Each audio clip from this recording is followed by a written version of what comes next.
What up, and what up? Salute to my brothers. Absolutely. Got him, what up? Tag, what up? My brother Tag. What we doing, Make OG sure you Wisdom? check out the OG Wisdom podcast. You know what I mean? You're hearing it live and raw from a Balagoon. Good show, my niggas. I love y'all. Most of our leaders come out of organizations. You have to be a part of an organization to be an effective leader. But how do we determine if you're an effective leader if you don't organize the people? You can't just grab the mic or your phone, get on YouTube and say, yo, I'm a good leader because I think I'm a good leader. You have to have a track record of organizing people, setting goals and agendas and getting them done. Yeah. Politicians I don't really like. Activism is different because, you know, you got a goal. It has nothing to do with politics. When you are activist, you know, it's for your people. Make sure y'all get ready to tune in to my brother, my big brother, C-Gutta and Tag, new podcast, OG Wisdom. Better tune in to that. A lot of jewels, a lot of knowledge, a lot of lifestyle, a lot of street talk, a lot of hood tales, real stories. Check it out. OG Wisdom, Tag, C-Gutta.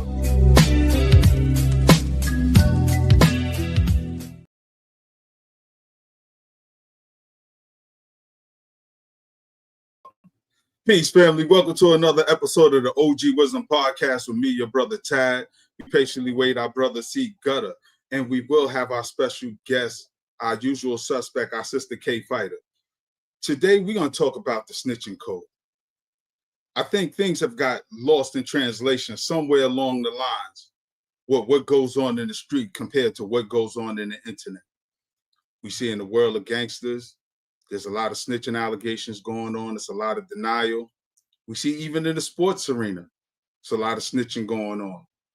But me and C-Gutta are going to unpack that today about what is snitching and who qualifies as a snitch. It's almost as if it's impossible for people to be civilians anymore. It's almost as if everybody's a gangster. So we're using gangster language, if you will, just to put smut on people's names. And we got to know, is that cool or is it not cool? You know, as time goes on, we're in the year 2025, we're about to go into 2026. A lot of people are holding on to old ideas from the 80s and 90s. But where do that fit in today's landscape and reality? So we're going to unpack that today. And before we go into it, I want to share a quick video clip with everybody. Just a little something of what we're going to discuss later on in the show. Give me 1 second while I share my screen.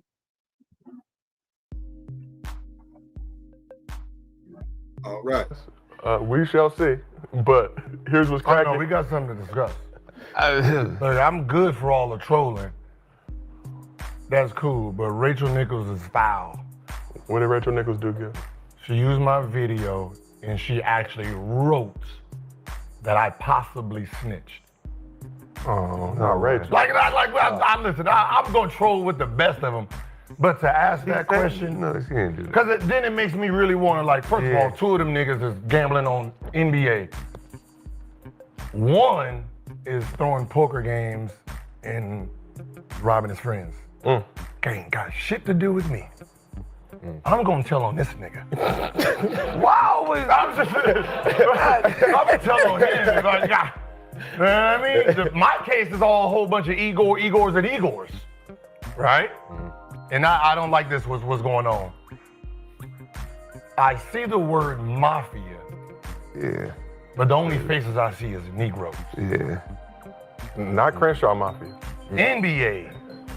You know what I mean? It's NBA, like, wait a minute, hold on, man. Like, what's going on here? What y'all going on? What the NBA do to y'all? Brother polite. Brother, I had to think about it. It's mafia, but it's just local. You've been around brother knowledge. You've been around brother. The international crime bosses, blacks. Right. Okay. You need a face. They don't got jumpers. You need a face. They don't got jumpers. None of them gave Kobe Like, 60. look, I watch enough movies to know the last group you want to snitch on is the mafia. Right. Yeah. Adam Silver, you wasn't gonna open those arenas up as polling stations. Yeah, listen, I watch Dateline. They still ain't found people since 1947. We ain't seen them since. I like my YouTubing career. And we enjoy it as well, Gil. Blessed to be employed by the good folks over at Underdog. Woo woo. Woo woo. But we have some. Still out? What? No, is Kwame still out? Because I swore I told on him plenty of times. Still, Like I know, like still in what I'm YouTube saying jail. is like Georgia, like he's in your area. Just pull up. You gonna find something. Just pull up. You gonna find something.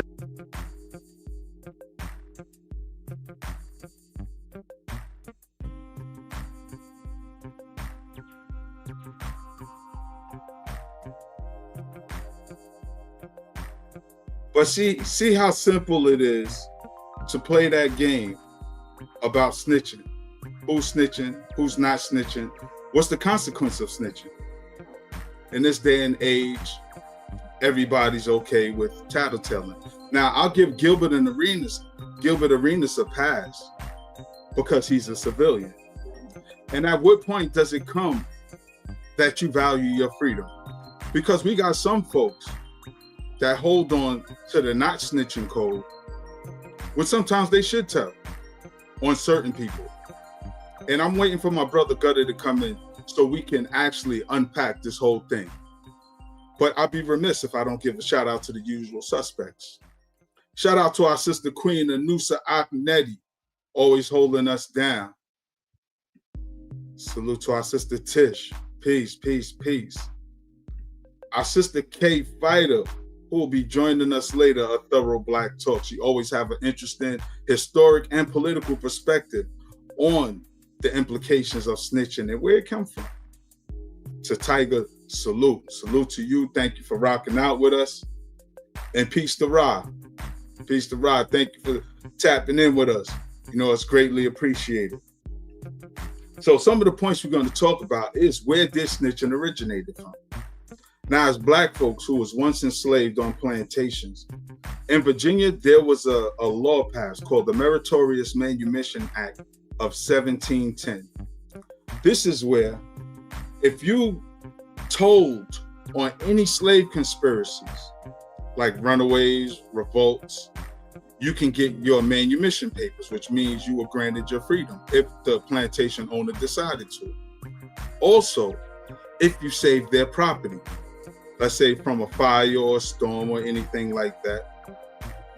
Or if you created an invention that the plantation owner could get paid off of, you received your papers. But in this environment, in that climate, this is where we came up with the stop snitching. Because a lot of people started telling about the revolts, about the runaways, the plans to escape. And in fact, so many people did it that they were making up stories just lying on people to get their meritorious manumission papers. So they had to put that to a halt, and they started just doing it literally on the merit of the person. Sometimes you can get your manumission papers if your plantation opener, pardon me, y'all. If your plantation owner passed away, he could grant you your freedom. Sometimes they just pass you down to their children. You be part of the inheritance. So it was all based on the plantation owner and sometimes of the courts. Because even if somebody put that in their last will and testament, chances are you could be denied your manumission. You could be denied your freedom. So in this climate, we on a plantation, we're telling people, yo, stop snitching. We bouncing next week, Friday. Don't tell. Don't tell the plantation owner. I don't like using that word master because that ain't true. It was just a person who owned the plantation. But of course you had snitches. So in our community, this is where the Stop Snitching campaign originated from. And the fact of the matter, if somebody did snitch as a community on the plantation, we handled that person. We knew how to deal with them. We had our own government of justice. But somewhere along the line, things got lost in translation. Because I know in the 70s and 80s, if somebody was labeled a snitch, whoever said that person was a snitch had to deal with them. And not only did they have to deal with them, folks got dealt with. But somewhere along the line, fast forward to the 2000s, everybody's telling. and don't even have a clear definition of what the snitch is. Now, from me being outside, growing up in the 70s and 80s outside, what we knew to be a snitch was somebody who committed a crime with another person and they told on a co-defendant just to get a lighter sentence or get off. That was snitching. Not the old lady in her window. Remember, the old ladies used to sit in the window and just keep an eye on the neighborhood. If that person told, that person was a civilian. She was doing a civic duty to report the crime. Now, she was tapped into the community tightly, to the village. She knew who to tell. You didn't tell the folks. You tell Big John or somebody. Tell Big George. Yo, such and such robbed Miss Jenkins. I saw him. I was in the window. And it got handled. We didn't need the police. But now it's almost like everybody got so soft. Dudes will call somebody a snitch and nobody will step to their business. Nobody will deal with that snitch. And then they'll leave them to run them up inside the community. And this is where the problem comes now, because people are being hurt and violated in the community and nothing's being done to this person. People are leaving it in the hands of who some may call our open enemy. So with this whole snitching campaign, we got to start setting the record straight, because it's a lot of that going on. You know, rest in peace to Alpo. Whether you love him or you hate him, he do have family members. He do have people who loved him. But everybody knew he told on folks. Even though he didn't tell on Harlem folks, he told on folks in DC. And everybody's running around saying he a rat, he a rat, he a rat. But when he came home, who approached him with it? Who did anything to him about it? And not encouraging that people should, but if you're going to live by that code, there's a certain level of behavior and ethics you got to abide by. And you got to be willing to put that pain in. If not, you got to really sit on the sideline and be quiet about that. Because now it makes you look cowardice. And if that alleged snitch approach you, are you really ready to deal with the consequences of putting that out there? Because we know what can happen in our community if somebody's labeled a snitch. That means you're untrustworthy. That means you're disloyal. That means you're duplicitous. That means you're a liar. You're cunning and conniving, and you can't fit in this circle. Then everybody know nobody wants to be socially ostracized. So when we put that snitch on somebody, we better have paperwork, authenticated paperwork to back that up. You can't just do that to people, because folks have family members, they have mothers, they have wives, they have children, and nobody wants to live with the badge of that label of a snitch. In fact, Jay-Z said it in his song, It Was All Good, a week ago. He said, the labeling of a snitch is a lifetime scar. You'll always be in jail, just minus the bars. And that's a fact.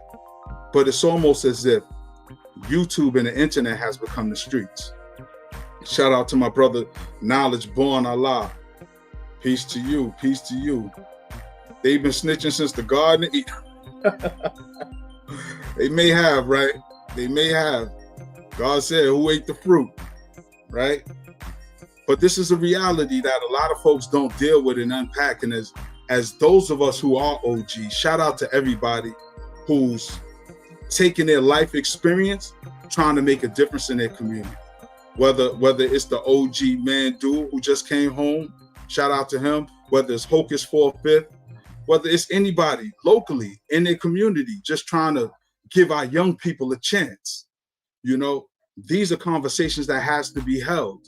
And we have to place value on these words when people talk about who's a hitter, who's a snitch, who's a G, who's a OG, who's a YN, who's a YG.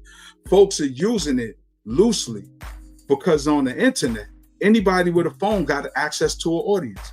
But everybody don't have valuable life-saving information.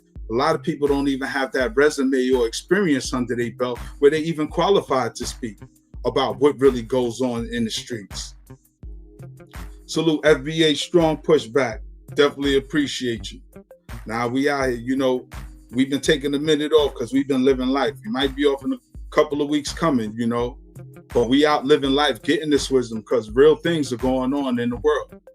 We have families, we have children. Some of us have grandchildren who we're trying to raise properly and appropriately. We don't want them caught up in this foolishness. And this is why we have these conversations, because a lot of people don't have OGs that's really going to give them the real.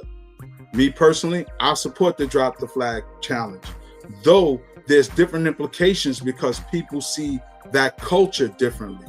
You know, some people rather use the language of not banging anymore. Some are under the implication that if you drop your flag, you denouncing your family, your loved ones, your crew, dudes who put in work for you, dudes you put in work for.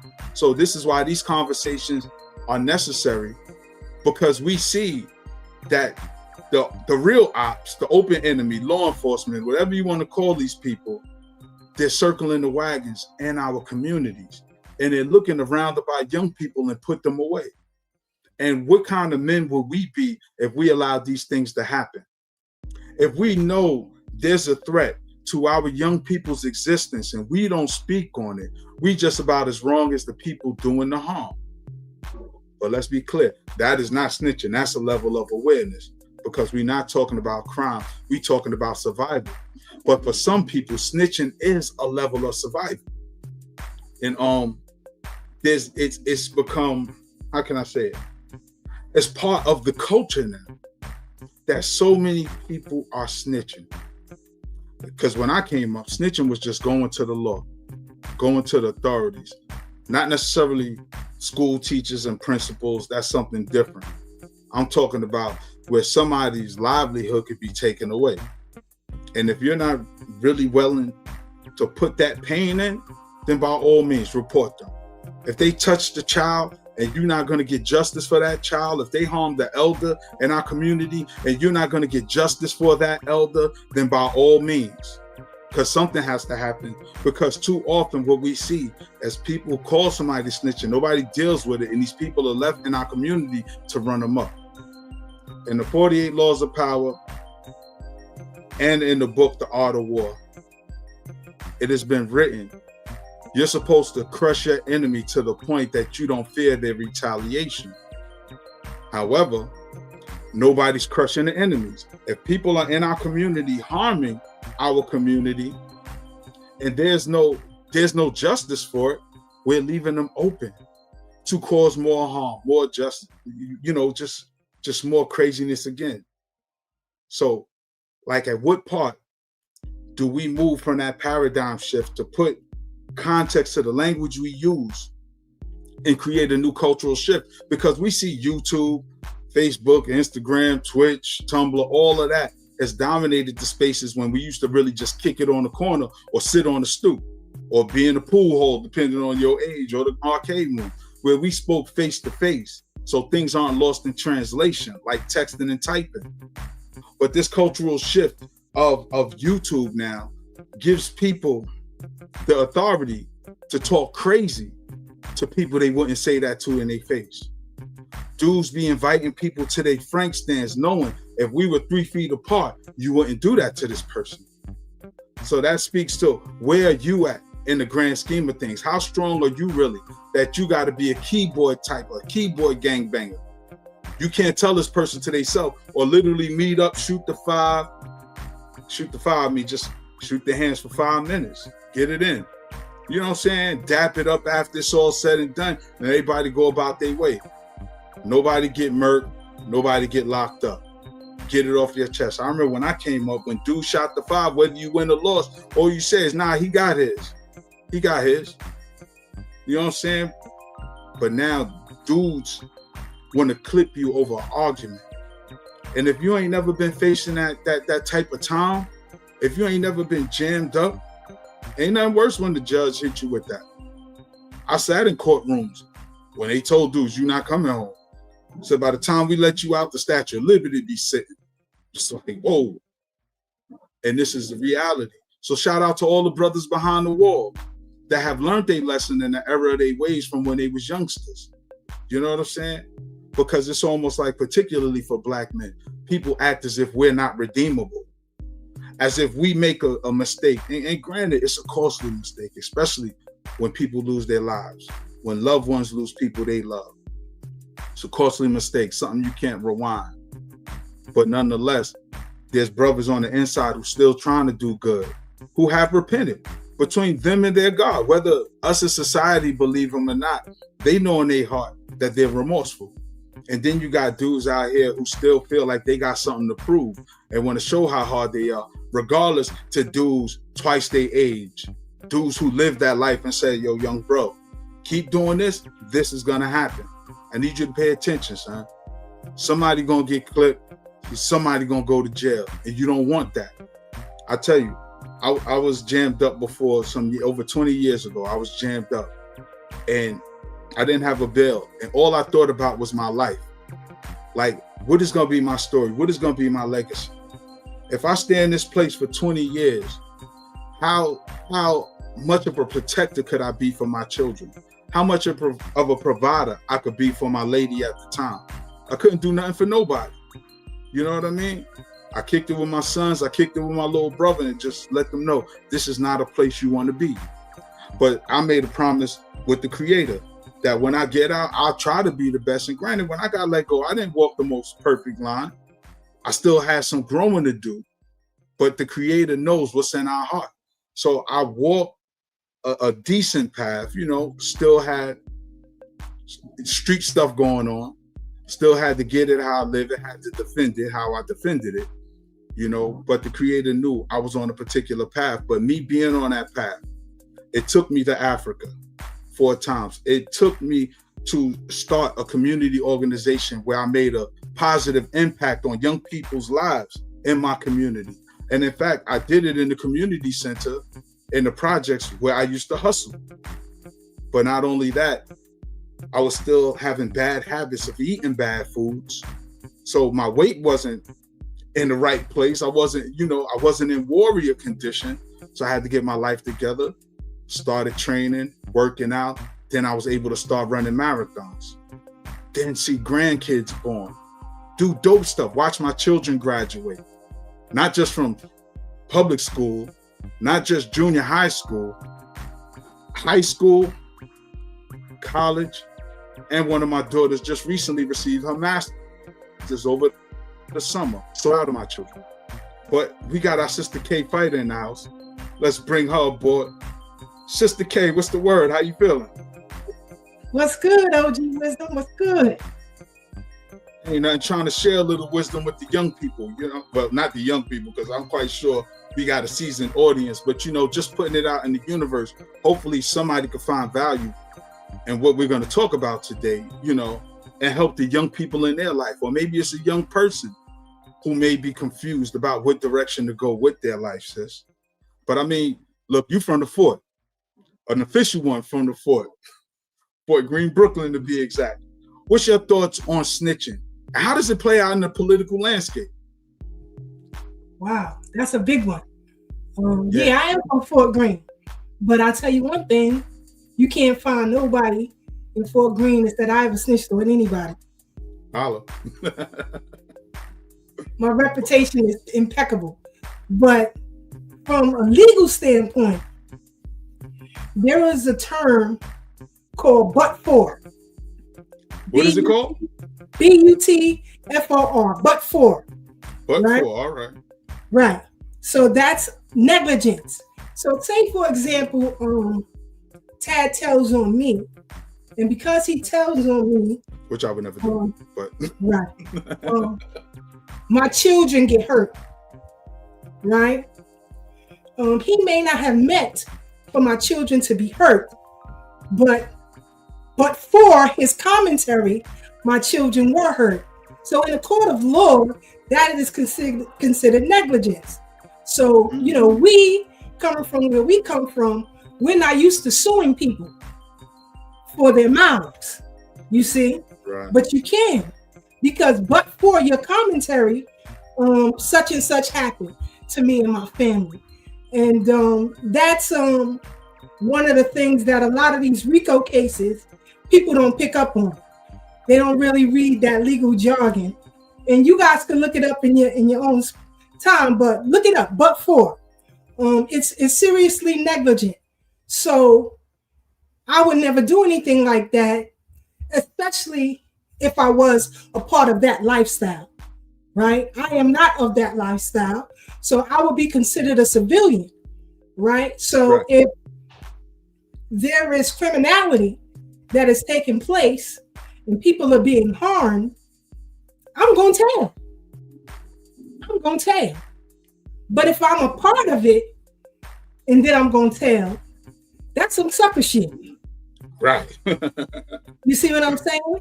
So, that legal term considered negligent would not apply because we are part of the same thing. You understand? And so that's why in a court of law, they use people's words from another against them. And it works every time. Read that tort. It is a legal tort called but for.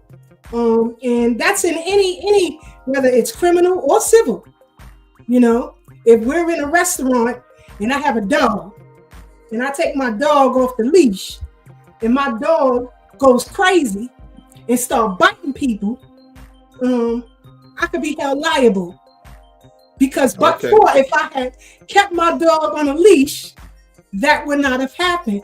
But because I took the leash off, things went awry. So now I am negligent. You see what I'm saying? So it's the same thing. It's just that we don't look to sue people when we coming from the streets.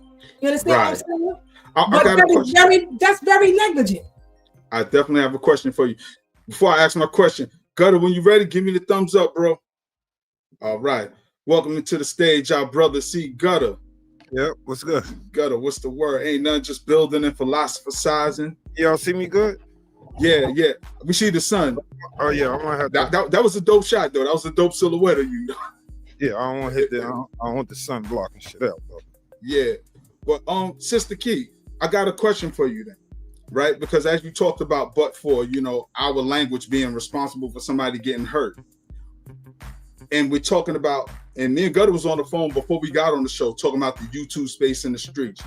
So given that we're in this YouTube space, what are the legal implications of that? Now that you put the term but for out there, can somebody be held liable for something a podcaster say or a YouTuber? Or did it just slide freedom of speech? If it's defamation? If that commentary that they did harms another person, whether economically or physically or whatever, if it's harmful to that person, then you could be held liable. And that's why, those of us who do this work in podcasting, we have to understand the power of language. And that's something that I always try to teach our brother Blacksmith. You have to be careful with the words, with the words that you use, because it could be harmful. So let's say, what about calling Stephen A. Smith a coon? Now you could call him that. All right, yeah. As long as that's established. you could call people names. You can do all of that kind of stuff. Only if you put out a threat, right, that will cause harm to that man, you could be held liable. Oh, what about a rumor? A rumor can be spoken of on these platforms, but you have to be, how should I say, have a great vast knowledge of English, right? Because you can tell a story in a way that isn't harmful or liable to that person. I don't mean a story. I mean, say you take a rumor and make it the truth. Well, that's impossible. And state it as truth. I ain't gonna say make it true. Oh, okay. State it as fact. Like you can take a rumor and state it as fact. Okay. I mean, and that can impact somebody. Correct. That's different. You can't, because that's harmful, right? That could either bring harm to that person financially or physically, right? If somebody go out here and tell the world that I'm cheating on my husband, and then when I come home, he busts me in my forehead, that's harmful to me. Yeah. So then I can sue whoever it is that's out here saying that I cheated on my husband without proof. Right. So FBA, that's the plan that comes in there. FBA Strong said, preface yourself by saying allegedly. That's a powerful word. Yeah. No, because you got to think about it. If you look at the media, even when something shit may be blatant, they still say allegedly. Right. You know what I mean? Like we can see it with our own two eyes, but they're gonna say allegedly in order not to be liable. Mm-hmm. Right. So when people talking about, because the topic is snitching today, and I don't know how much you heard, Gutta, while you was preparing in the background, but pretty much continue the conversation you and I had with people, put it on people jackets, the difference between people in the streets and civilians. Can somebody be held liable if they're allegedly called a snitch on public platforms, knowing that in a particular lifestyle, in a certain culture, you can be hurt behind that? Can that person making an allegation of snitch be held culpable? Sis?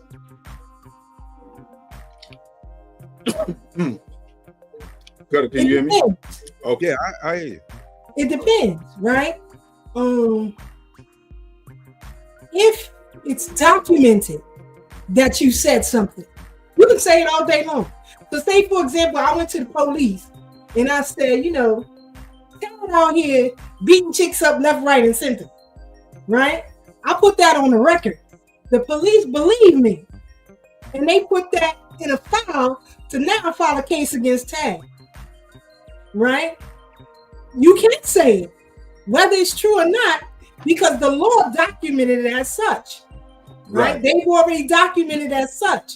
So we have to fly with the law. It may not even be true. You understand? And then let's say it's not true. That's for Tad to then go sue the police, sue the district attorney, right? Because they made it law based on what I say. Right.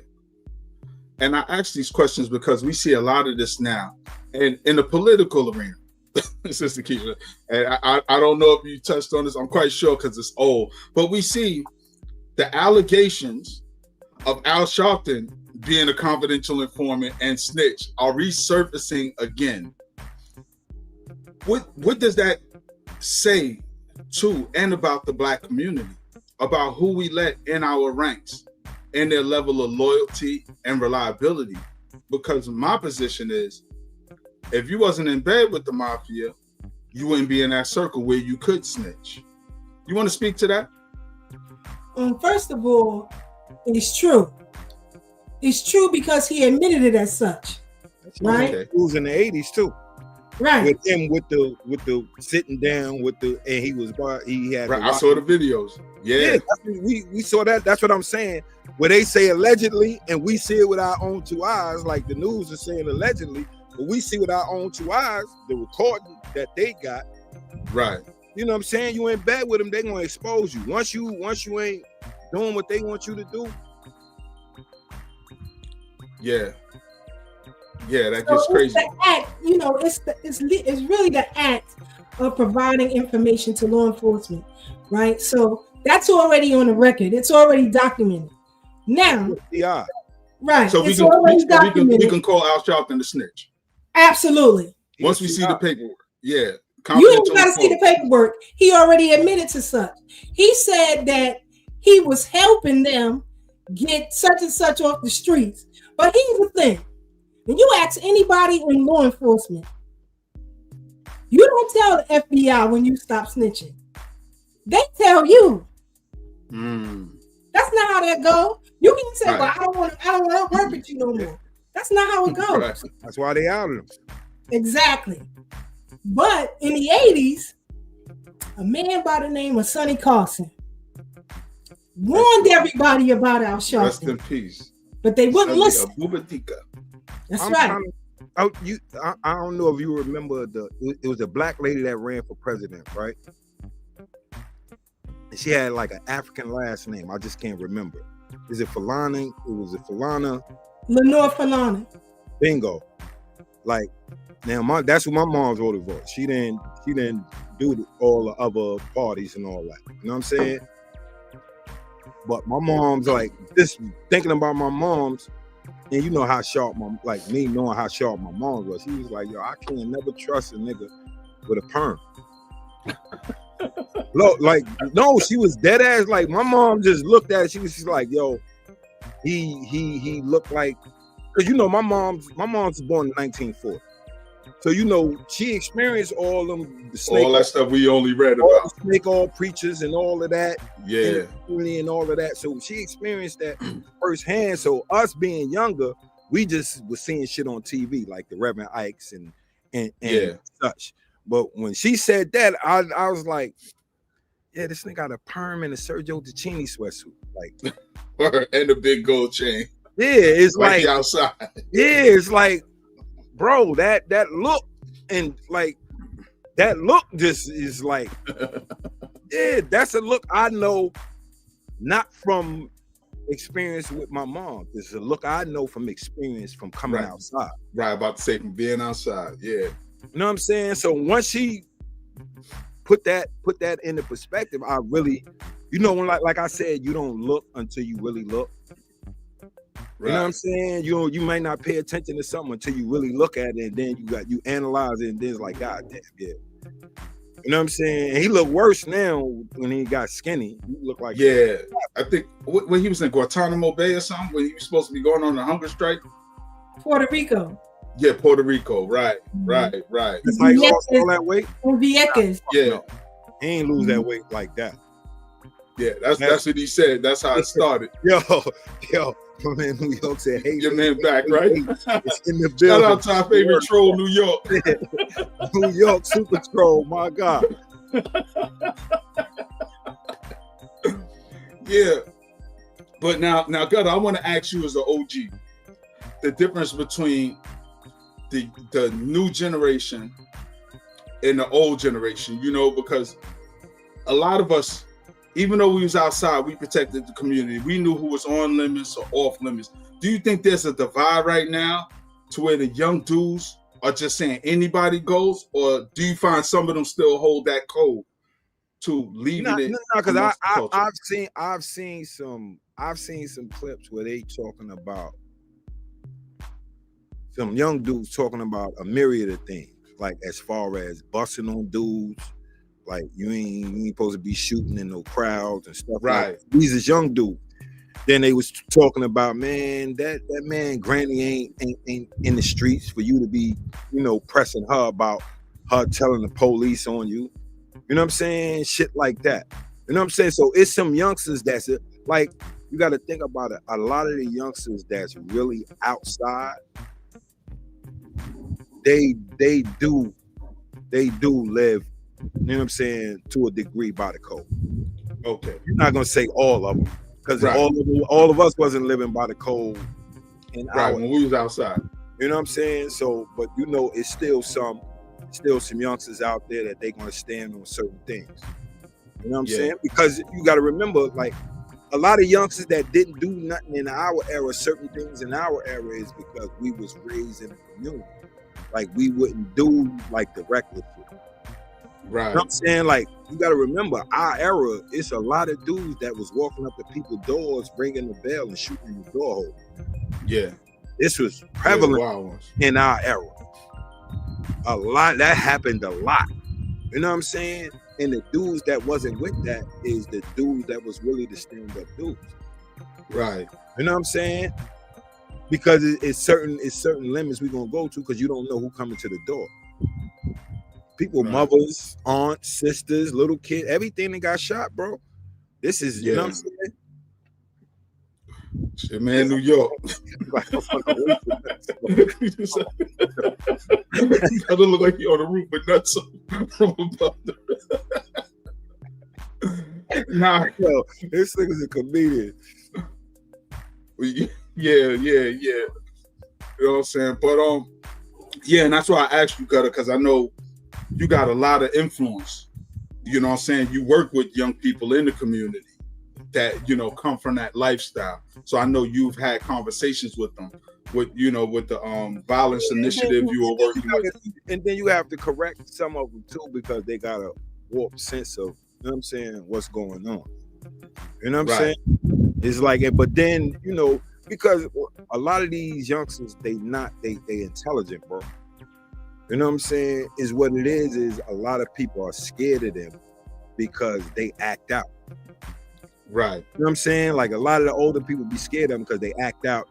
So, ooh. You know what I'm saying? when you don't remember when you was acting out when you was little. Yeah. And like I said, just because of the so much cameras, it looked crazier than it was in our time. So people like you got to remember, like parents were scared of us. Right. We was I ain't gonna say we was the first generation, but I know in the media, I can say we was one of the first generations where they put us in the media as super predators. This is right.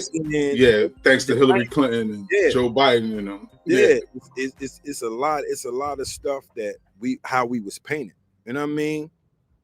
Yeah. So with more cameras around everywhere, you can see more kids acting out. So now it's easier to paint. It's way easier to paint them as out of control as opposed to us when they couldn't see the camera. The only time they had was when the times they had the cameras. When dudes was, because I remember they showed PBS and nigga, I was on TV. Or I could see me. You know what I'm saying? I knew what I had on. But we was rushing stores back.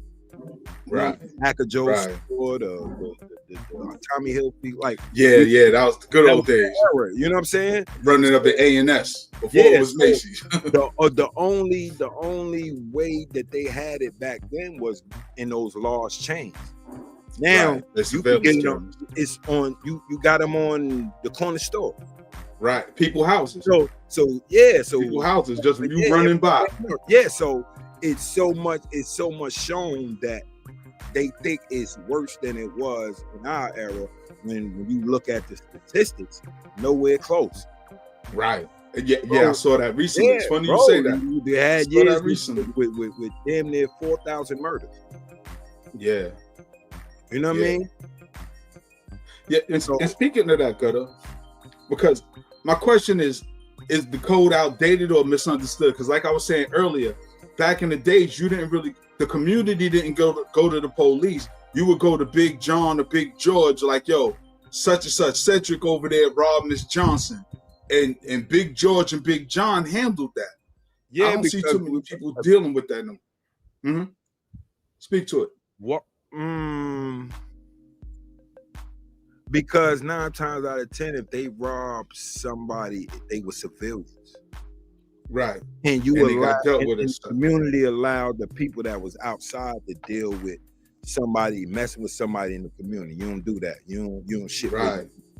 But that was lost. You got to remember that was lost during the crack era. There you go. All right. You put some context to it because I wanted to know. Like, that was lost during the crack era. Look, we shit it where we ate. Nigga, we sold crack in front of the building. Yeah. So we lost that concept during that era. You know what I'm saying? So, it got bred. A lot of things got breaded out from being passed down through generation.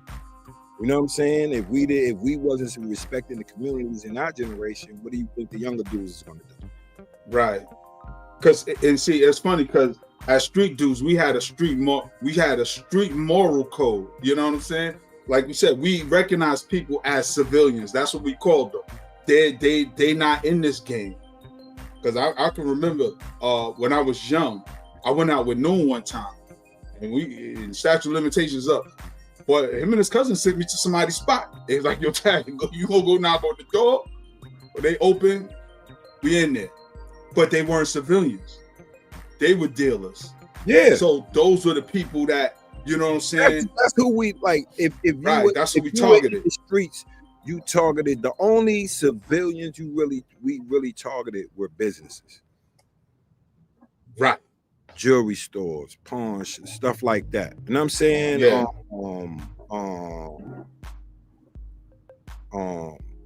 Armor cars. If you was jacking, that's what you jack. You know what I'm saying? Right. That's what you was jacking. You had dudes that robbed banks. You had dudes that armor cars. That was so crazy. Noon cuz that I was talking about. He got clipped like that. Yeah. Caught a truck and got clipped by the dude. Yeah. So you got to remember, and like most people went through stages. Yeah. You know what I mean? If you engage in that type of activity, it was in stages. Yeah. You know what I'm saying? Because everybody gonna start off doing something petty. Right. And it's stealing from the store when you're a little kid. Yeah. Taking the chips and the juice. Yeah, it's who it then becomes who you associate yourself with and what level of the game they're in. Right. Come with me to you know, some dudes might never stop from sticking dudes in the hood. Right. You know what I'm saying? Right. Yeah. You know what I mean? Yeah, some dude might, you know, like if you get a lick, I'm like, if a dude got joints, I'm going for that. On his mind, I got older. You know what I'm saying? Right. As I got older, he got a rollie. He don't just got a rollie. You get more experience. And I know the value of certain stuff as you get older. You know what I'm saying? Yeah.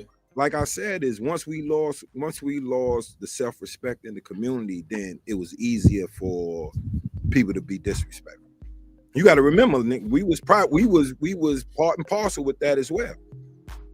Yeah. You know what I'm saying? So it's not like I'm saying it's like exclude myself. You got to hold accountability. Of course. That's what makes us OGs though, because we live that life and we older now. We not them young, ignorant dudes. Not saying we ignorant like stupid, but the whole economic climate was different. You got to remember, in the 80s and 90s, New York was just coming out of its bankruptcy. What was that? In the late 70s, right, sis? Yeah.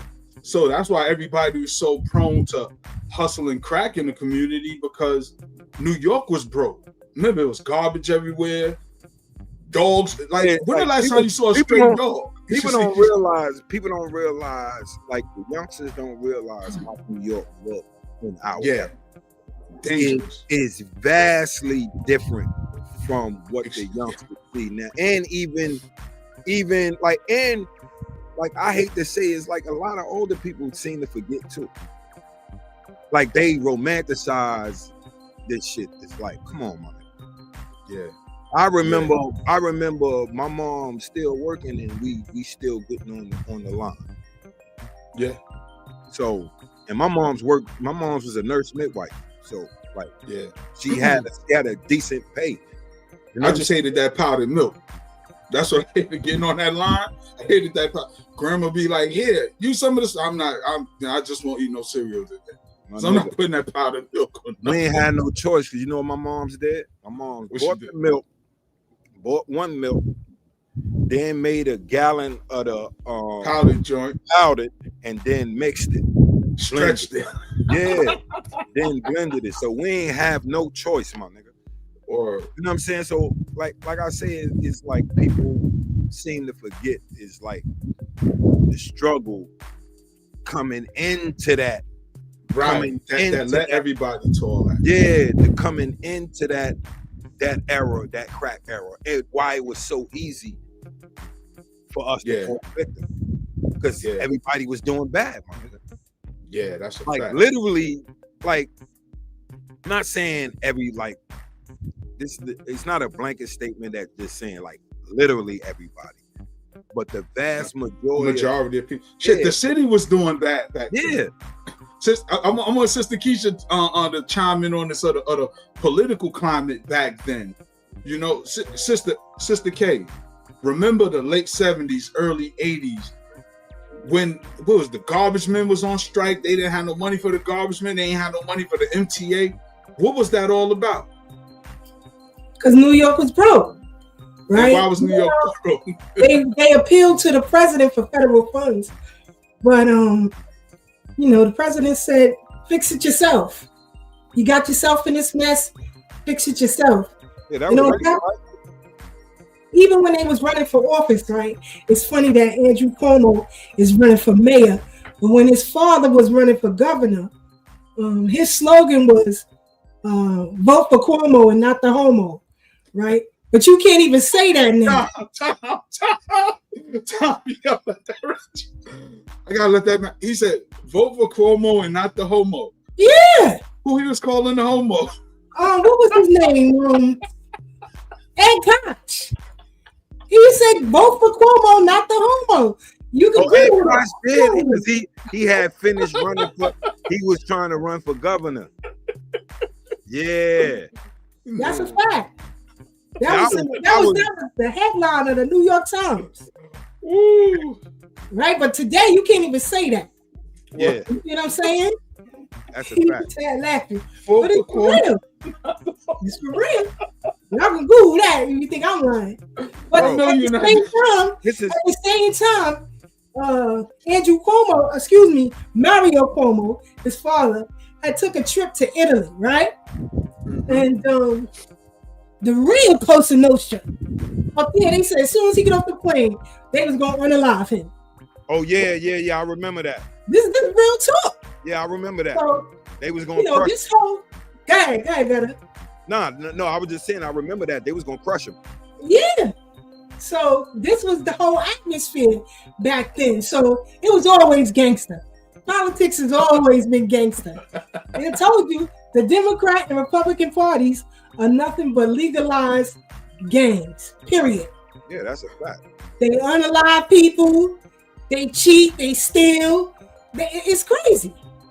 So vote for Cuomo and not the homo. I'm trying to pull that up. I'm dead serious. Pull it up, sis. That's hilarious. But now, a lot of people who live in public housing in New York got free cable, right? Free Wi-Fi. That free Wi-Fi we just reported is tapping into your smart TVs and the cameras, and they can watch any and everybody at any given time now. This was just in the paper this week, right? So now, they said, and I quote from the paper, that they don't have to use snitches anymore. They watching their comings and going. On yourself. Who you affiliated with. You're gonna snitch on yourself. That's right, because you took that free Wi-Fi. They got the camera everywhere. Mm-hmm. Yeah, no, they ain't giving up nothing free. So let me ask now, while Sister Keisha look for that, because that's hilarious. So when we say snitching in the community, because I see it's all out there, like even with the YSL trial, with YSL Woody taking a stand, things like that. Now, what qualifies the snitch? Is it somebody just pointing somebody out, or somebody taking a stand, pointing them out, saying that's the snitch right there? That's the dude right there. You got two versions of snitches. Because you got dudes that tell on people that ain't got nothing to do with they shit, but they in the streets. Right. And you got a dude that tells on his case. If you in the street, that's a no-no. If you committing crimes, how was you telling on somebody? That means you're not a civilian. Right. You know what I'm saying? And the most obvious, if you on the case with somebody and you tell on them. Right. Right. Or you get popped and point out the dude who popped you in court. Yeah, no, of course, yeah, that's depends. If you a civilian, say a street dude just shoot a dude, you know what I'm saying, and he's not outside, he's not no snitch. Right. No civilian can be a snitch. It's simple, banger. That's a fact. This is just that simple. Now I ask that because right now with everybody, whether it was YSL Woody, whether it's right now it's Bimmy in the hot seat. Forgot who it was before, who it's gonna be next week. We see Gilbert Arenas is in a hot seat. Like we said, they bringing up Al Sharpton. And as OGs, I think we have to put some context to it because this is the conversation that's being had, but nobody's unpacking it. Nobody's taking a deep dive and saying what qualifies to be a snitch and what doesn't qualify to be a snitch. Because CI, that's you, that's Stan. Yeah. You all the way. Like you Stan. That's automatic Stan. You know what I'm saying? Yeah. I think our sister brought up the article. Because she don't cap. That's one thing I love about my sister. Anything she says, she gonna back it up. So 100%. take her word. And take her word as gospel. 1977. It's 1977. Mm-hmm. Where we at? It's kind of deadly. Vote for Cuomo. There you go, right there. And Here we go right Cosmo here. long grudge against Cuomo over vote for Cuomo, not the homo poster. Yo. It was all over the city. Look at it. Look at this. Yo. I'm telling you, I ain't lying to y'all. I ain't lying. It was all over the city. These slogans. All over the city. I was still in my single digits back then. Woo, vote Yeah. for Cuomo, not the homo. And that's the headline. And it was What year that was? Because I know I was down south. 77. I know I was in Mississippi at this time. 77. Yeah, I was in Mississippi. 77. Yep. So y'all can see, I don't lie about nothing. That was serious back then. Yeah. No doubt. Shout out to you, New York. I had a brother who had the same situation, man. And he transitioned though, like years and years later, you know, but it was actually who was supposed to be his best friend. Yeah, what I found wild about that, that's one of the things I always tell the young homies when you're talking to them. It's like, yo, bro, don't get it twisted. It'll be that dude you grew up, that you had in your crib all day that do it to you. Whether ate your food, whether it's ate your mama cooking, or do you dirty. Yeah. You know, you getting done dirty either way, but it'll be that dude that you least expect. His crime partner shot. Right. So and you that's one of the definite warnings I tell the young homies, because when you outside, you can think everybody's your friend, but in reality, they not. You know, it's funny because me and Raekwon had, shout out to Raekwon, the chef, but me and him had that conversation. Me and Che went out there and we had got him. I gave Dog the footage to fix up for me. So I think that's I missed it. Y'all went out to the joint and I missed it. Yeah. But he said just what you were saying, Gutta. He was like, you know, because I was like, what words would you give the young dudes coming up now? Because, you know, as OGs, I always want to have a conversation for the dudes who coming behind us, right, Gutta, who may not be as lucky as us.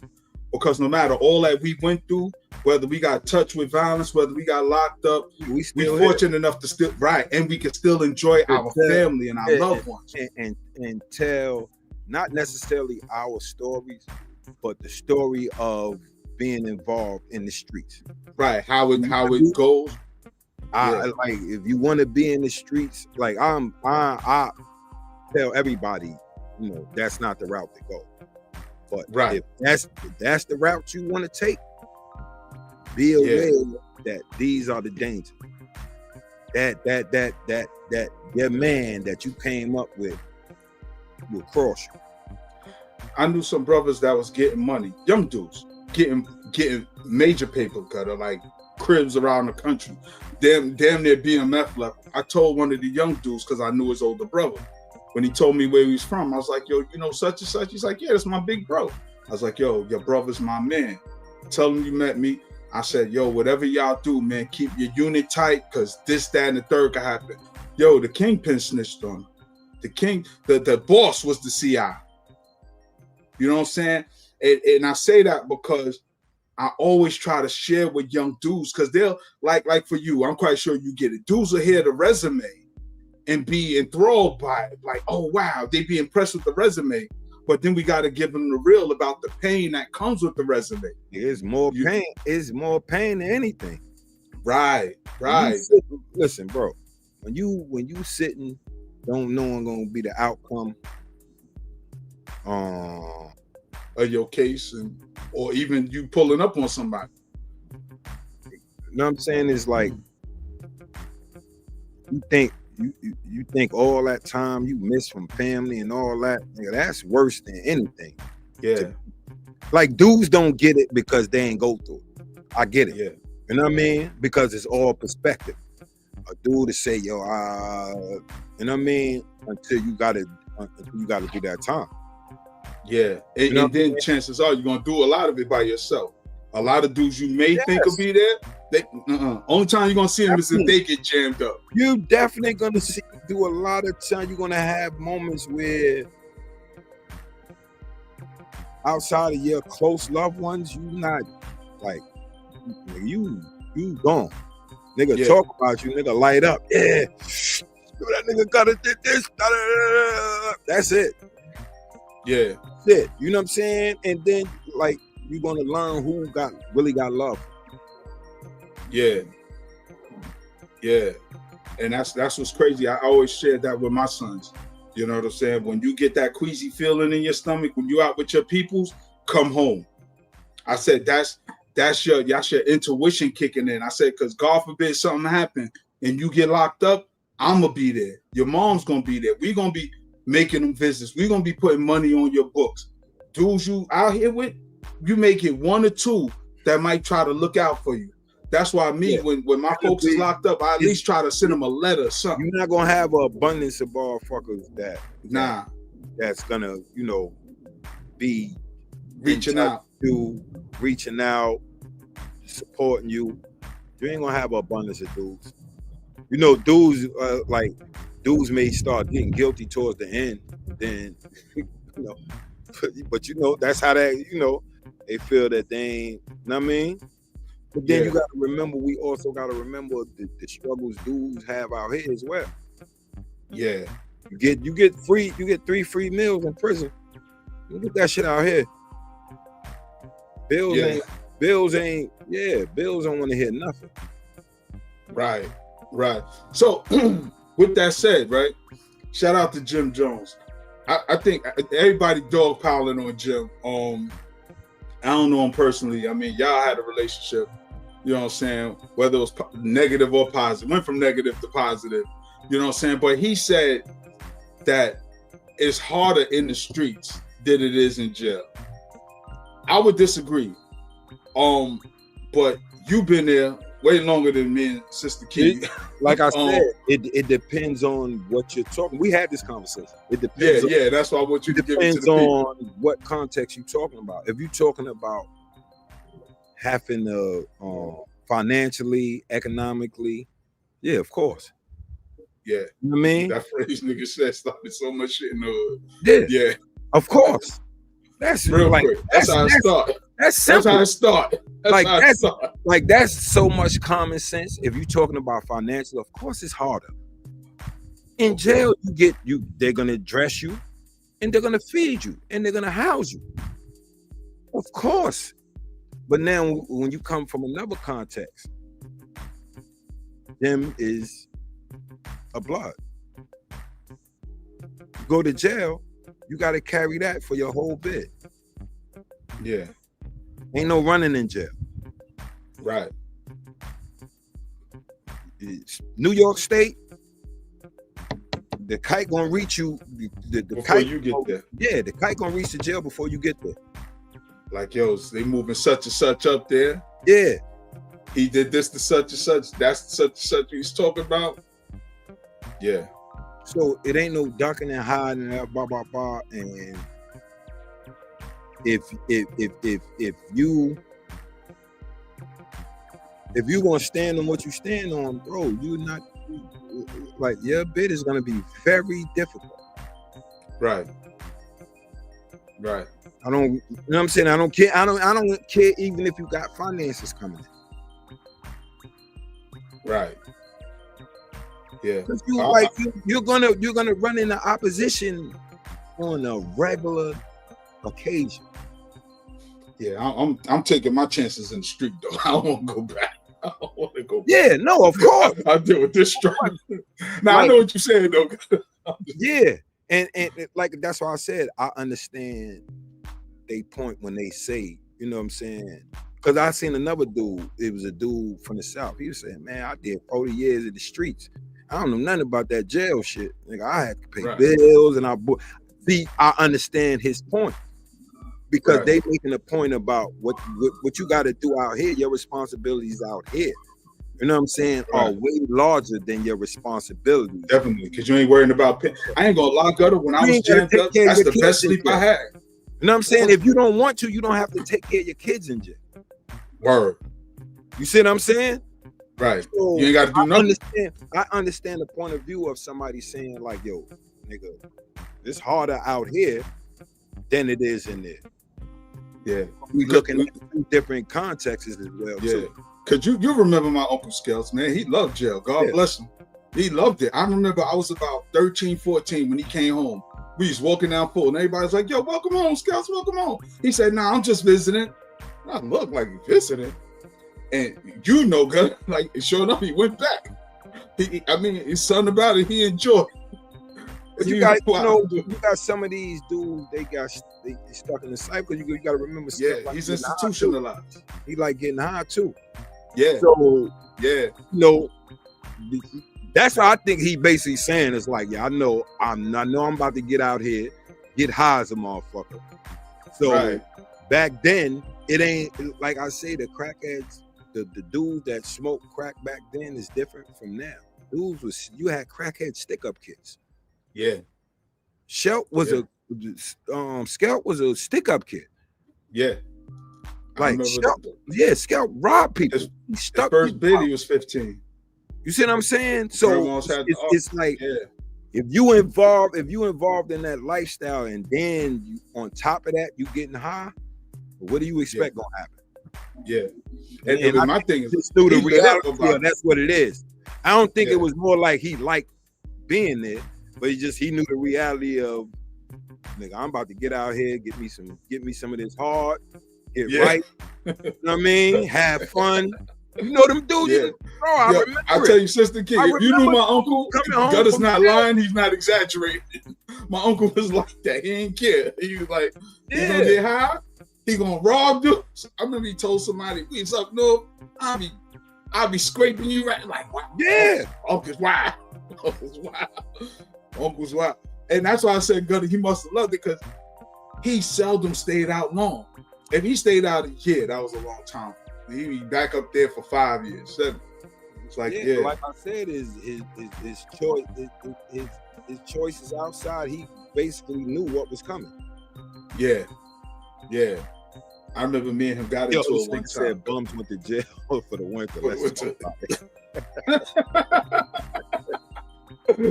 Yo, a lot of them did. Back in the day, that's why they used to be going to the 6 building. Yeah. Now, I'm saying, because I bring all of this up, right? Because right now, it's like the streets and the internet are braided together.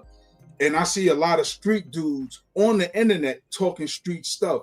And you and I know where we from. Don't talk about it if you ain't going to do it. And if you're going to do it, you ain't going to talk about it. Like, I think it gets so twisted now. I think that's like I said, is a lot of this is for clicks and clickbait.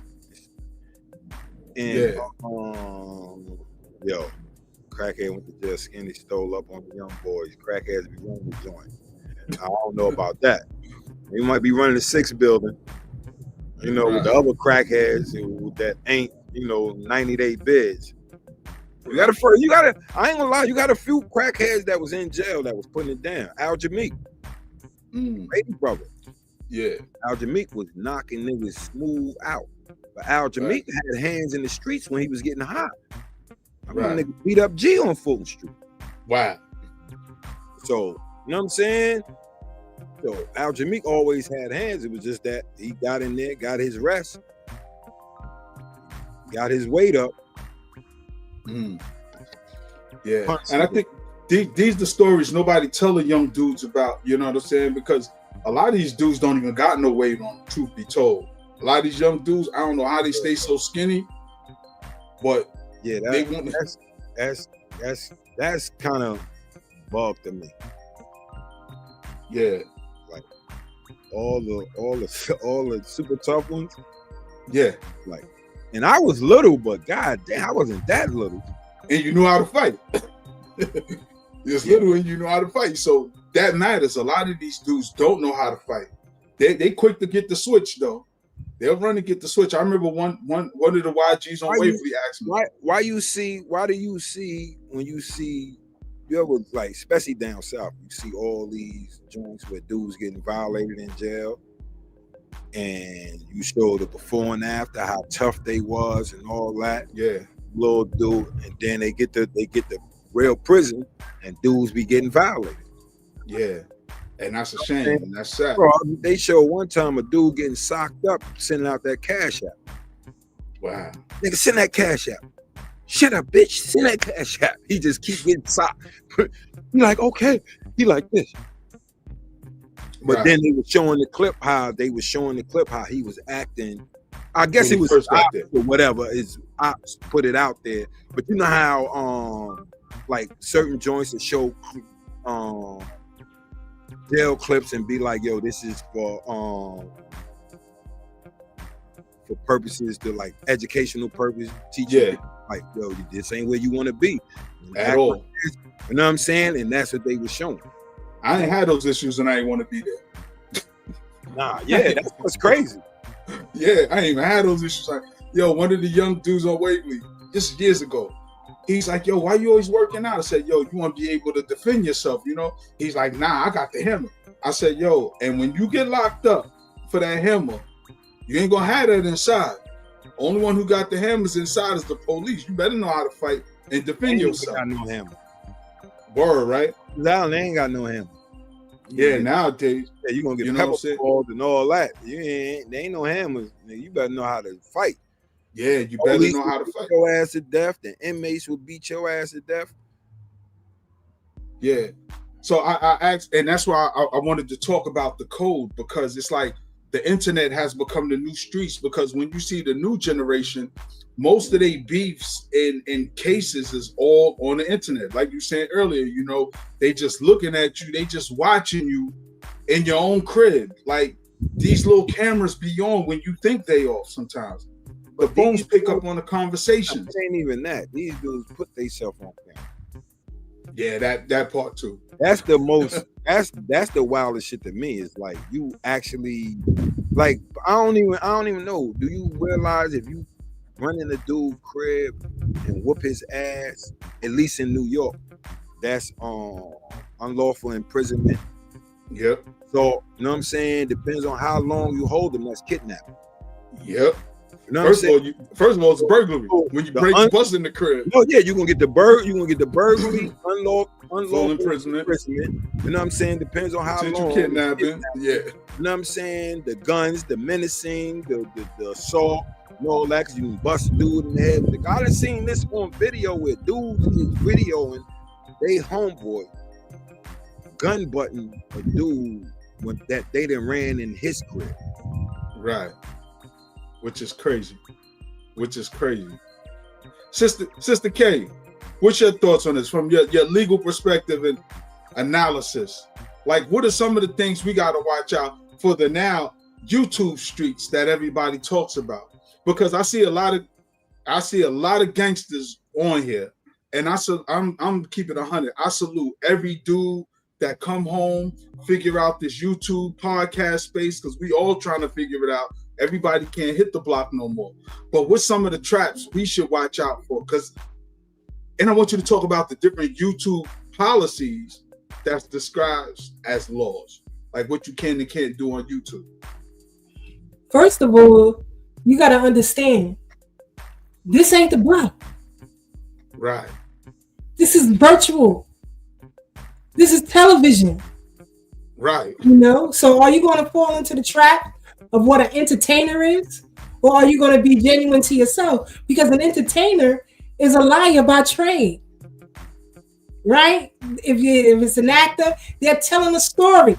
They're liars by trade. If you're singing a song, you're a liar by trade. But sometimes, especially looking at these young people, they don't know the difference, right? Look at the little kid who was killed, 13 years old, unalive, in Queens, in front of a Dunkin' Donuts. Had his head blown off. But he was on YouTube throwing up signs and, snitching on somebody else. You see what I'm saying? And everybody looks at, wow, that's a tragic situation. It is, but he immersed himself in it. You see? Thinking that you can hide from these screens. Because you got to leave your home sometime. And the things you say on the screen going to get you murked outside. It's a lot of, and I say, nationwide, you know what I mean? Like I say, over the summer up to now, been a lot of, influencers, you know what I mean, whether they little local rappers or whatever, getting unalive, you know, and they dissing. Yeah, which is crazy. You know what I'm saying? And then like when you from certain neighborhoods, everybody already know who you beefing with. So you dissing like exacerbates the situation because it puts a target on you specifically. You know what I'm saying? If I'm saying it's okay, something killer and whatever, woo, woo, woo, woo, woo, and everybody already know we beefing, because especially when you dealing with places like LA. You know what I'm saying? You're dealing with places like Chicago. Right. Even out here, like you know certain areas is you know who they beefing. Right. It's not even a little dude thing. It's a generational thing. You know what I'm saying? For certain projects beef with other projects. That's why this project is this gang, and the projects over here is the another gang. From that generational beef. That's how it kind of goes in New York. Like for me explaining to people outside of New York how a lot of the gang shit. Right. It's more of your block center, your hood center. Yeah. Yeah, it's your hood center, and then a lot of the that was generational beats from project to project, or side of one project to the other side of one project. Right. Like how Queensbridge used to be. That's how the gangs infiltrated. You know what I'm saying? All right, we this, some other niggas end up being the exact opposite. Yeah. Yeah. And see, a 13-year-old losing his life, you know, a lot of times I'm a parent. I'm a grandparent now. And I just want young people to understand the pain that it caused the family members. You know, I shared this before. One day I just asked my mother, I said, "Ma, how did you do it with me?" Because I was wild outside. Like I'd be in bang outs, and she knew before I even got back home. We gotta also look at this too, Tad. Man, you like when you bond with a dude, that's like your brother. Yeah. So somebody that's our pain. Right. And us being young and incapable of knowing how to mourn, go through all of that. All we are reacting. We had a stage in our lives where we react. So is getting involved with the situations you getting involved with is because it ain't nothing wrong with dudes holding each other down. Yeah. But when we take it to the extreme. Yeah, because it like I said, there ain't nothing wrong with being in a gang, but because gangs aren't criminal in themselves. Right. When you set out to make criminal acts with the gang, that's when it becomes a problem. You know what I'm saying? If you setting up your gang in order to engage in criminal acts, you know what I'm saying? Then that's when you're getting jammed up. Yeah, that's where you're getting jammed up, and then you recruiting dudes in order to do those said acts. Right. As opposed to like you recruiting dudes like we gonna hold down our community. Right. You know what I'm saying? Right. And that's where a lot let dudes from that school come over here and pull kids in our school. Yeah. So and it kind of morphed from that to go into, you know what I'm saying? Getting the hammers, getting the money. Like because all it takes is for one dude that got influence to be on that path. You know what I mean? Yeah. Then you're gonna influence the other people, and they're gonna want to be involved with what you want to be involved with. Yeah, Sister Keisha, you shared something with us, right? What's that I'm about to put up? This is the baddest law enforcement in New York City. He is the supreme cop in New York City. That's John Miller, right? John Miller is chief law enforcement and intelligence analysis.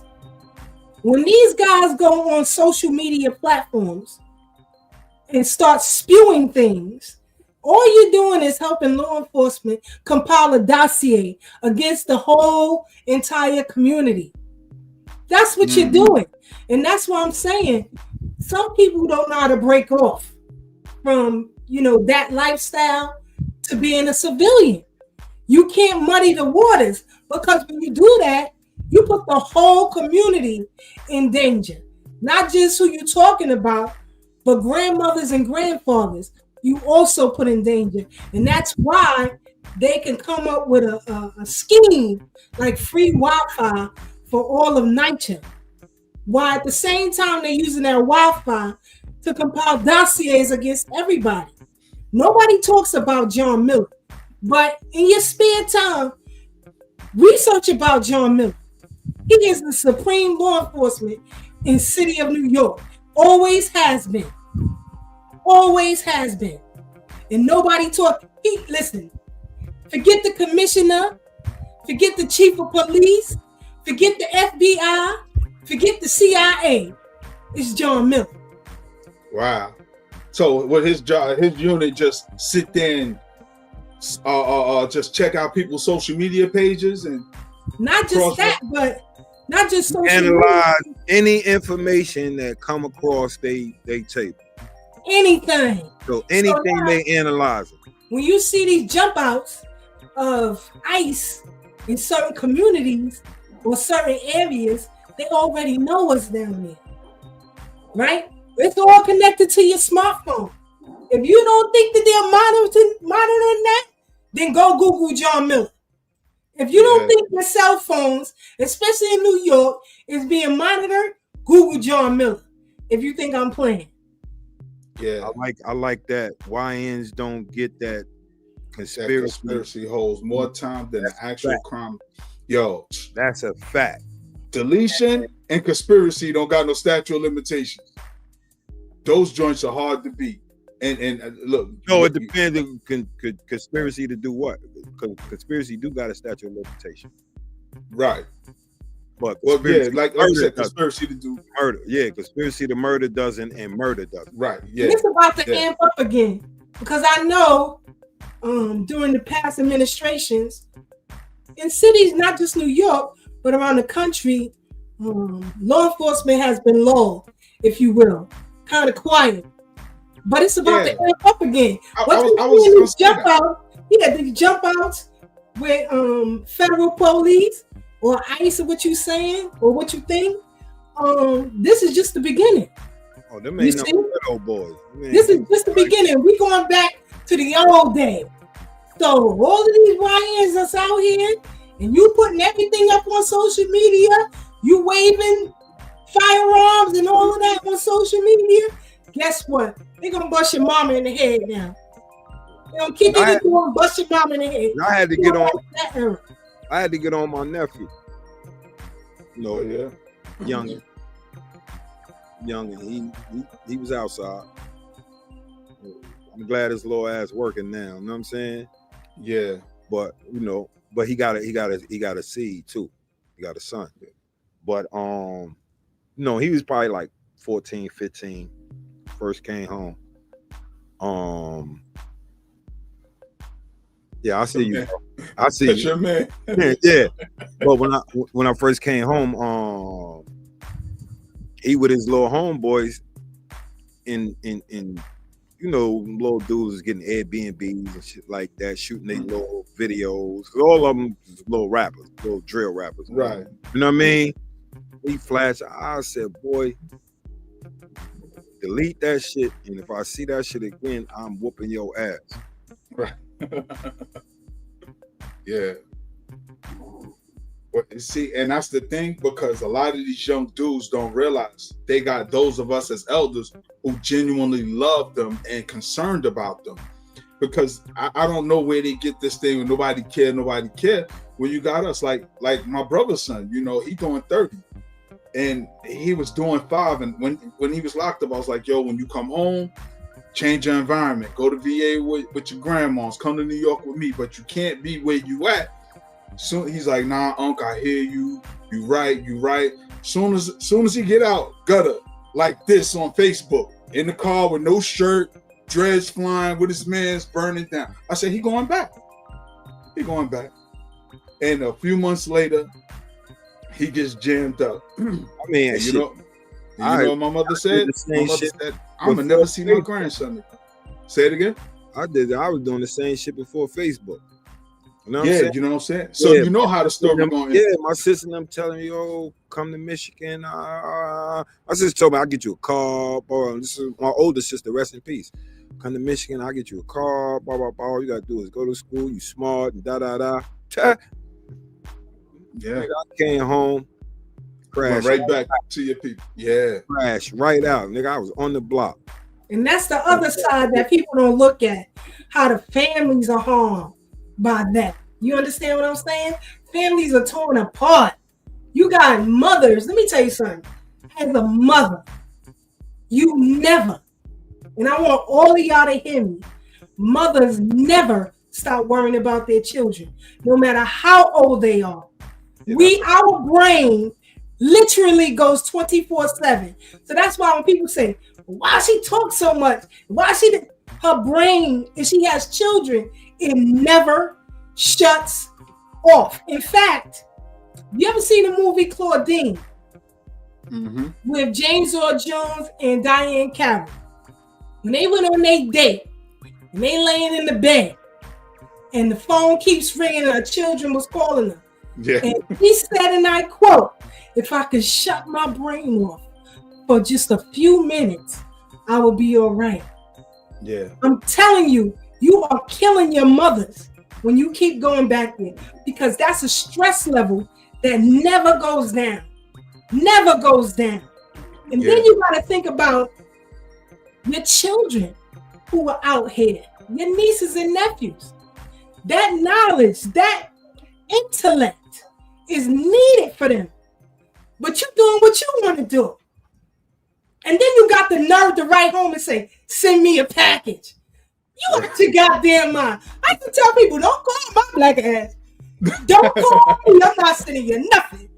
Because you didn't give a damn. So why should I give a damn? You understand? New York City, we are taxed 52%. Outside of Hawaii, nobody gets taxed more than New York. Yeah, that's a fact. And you got the nerve to say, send me a package? You out your goddamn mind. Hang on my phone. I'm not accepting no more goddamn calls. You know how much these calls cost? But see, they don't think about that repercussion. But then you inside and you mad at your peoples. Like, why they don't answer the phone? Why nobody sending me nothing? I'm out here busted out here. Because that mother got other children she got to take care of. That mother who's if you the oldest or the youngest, right? She still got to take the mother kids to the doctor's appointments, right? Go up to school for this one and that one. That's a stress. And you wonder why black women die so young. Yeah. I'm serious. So when I talk to kids, I tell them exactly that. Exactly that. And this is what I'll be telling like the young homie, because I ask them if they got little brothers, little sisters, little mother, because you know everybody a gangster.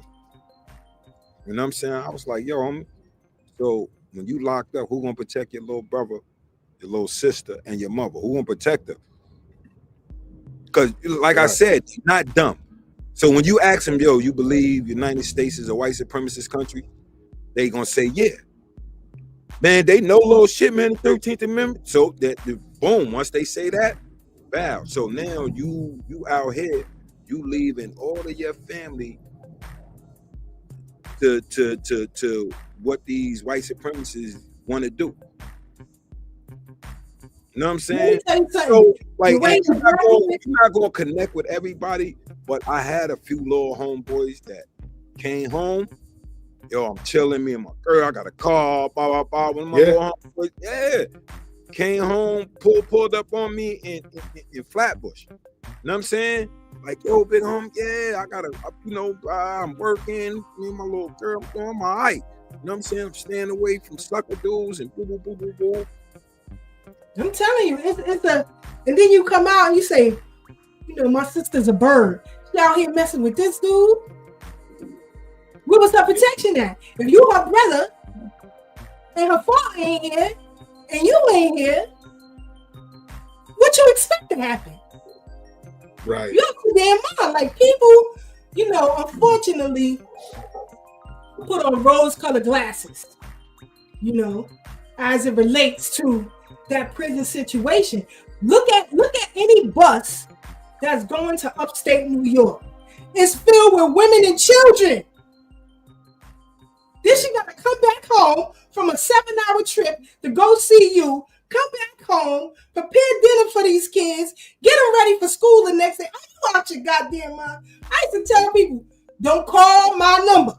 Ding, ding, ding. You ain't getting nothing. You ain't getting through. Because I don't got time for that. Because I see so many mothers who suffer.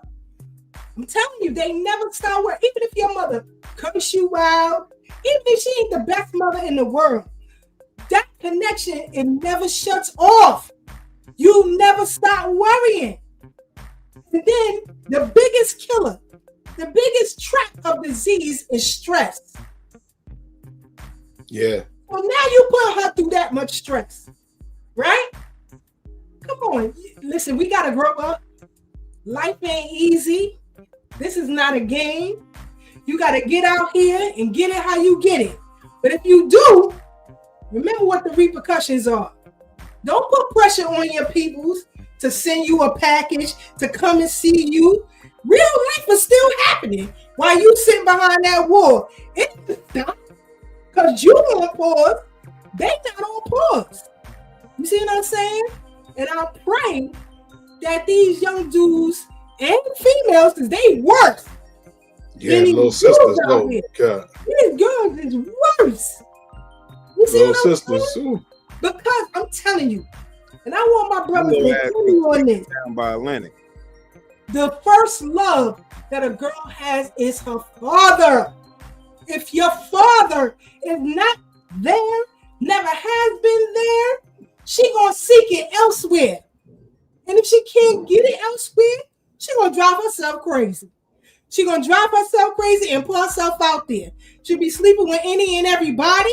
She gonna have an I don't give a F attitude. I'm telling you. So when we get our age, and brothers are dating, in their 50s and 40s, and they're like, the mindset is not there. Right. Okay, it was never there. It was never there. I'm telling you, white folks know that the biggest threat to their survival is a unified black family. Say that part again. A unified black family. Our families have not been unified in so long. Now you got people like we were talking about. Instead of it's in the street, it's virtual now. You're making it easier now for you to get trapped up out here on a multitude of charges from your mouth. You see what I'm saying? Why your mother can't go to the store? I was just looking in the paper the other day. A home got burned down in Queens. Why? Because the dude got mad at some chick who wouldn't date him. So he set her goddamn house on fire. What kind of emotional bullshit is that? Word. You can't take rejection? Like, come on now. Oh, there's a lot of dudes out here is TD Jakes now. Yeah.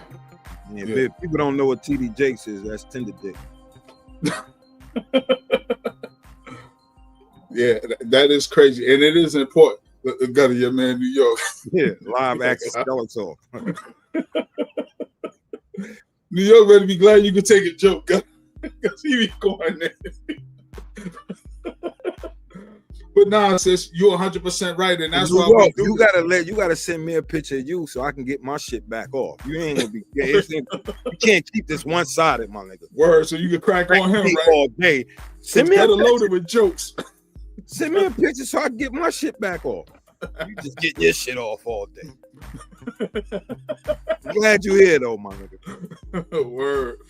I mean, because it's all love and it's all fun, you know. But what you said is so powerful, Sister K Fighter. Because I was thinking earlier today, reading the book A People History of the United States by Howard Zinn.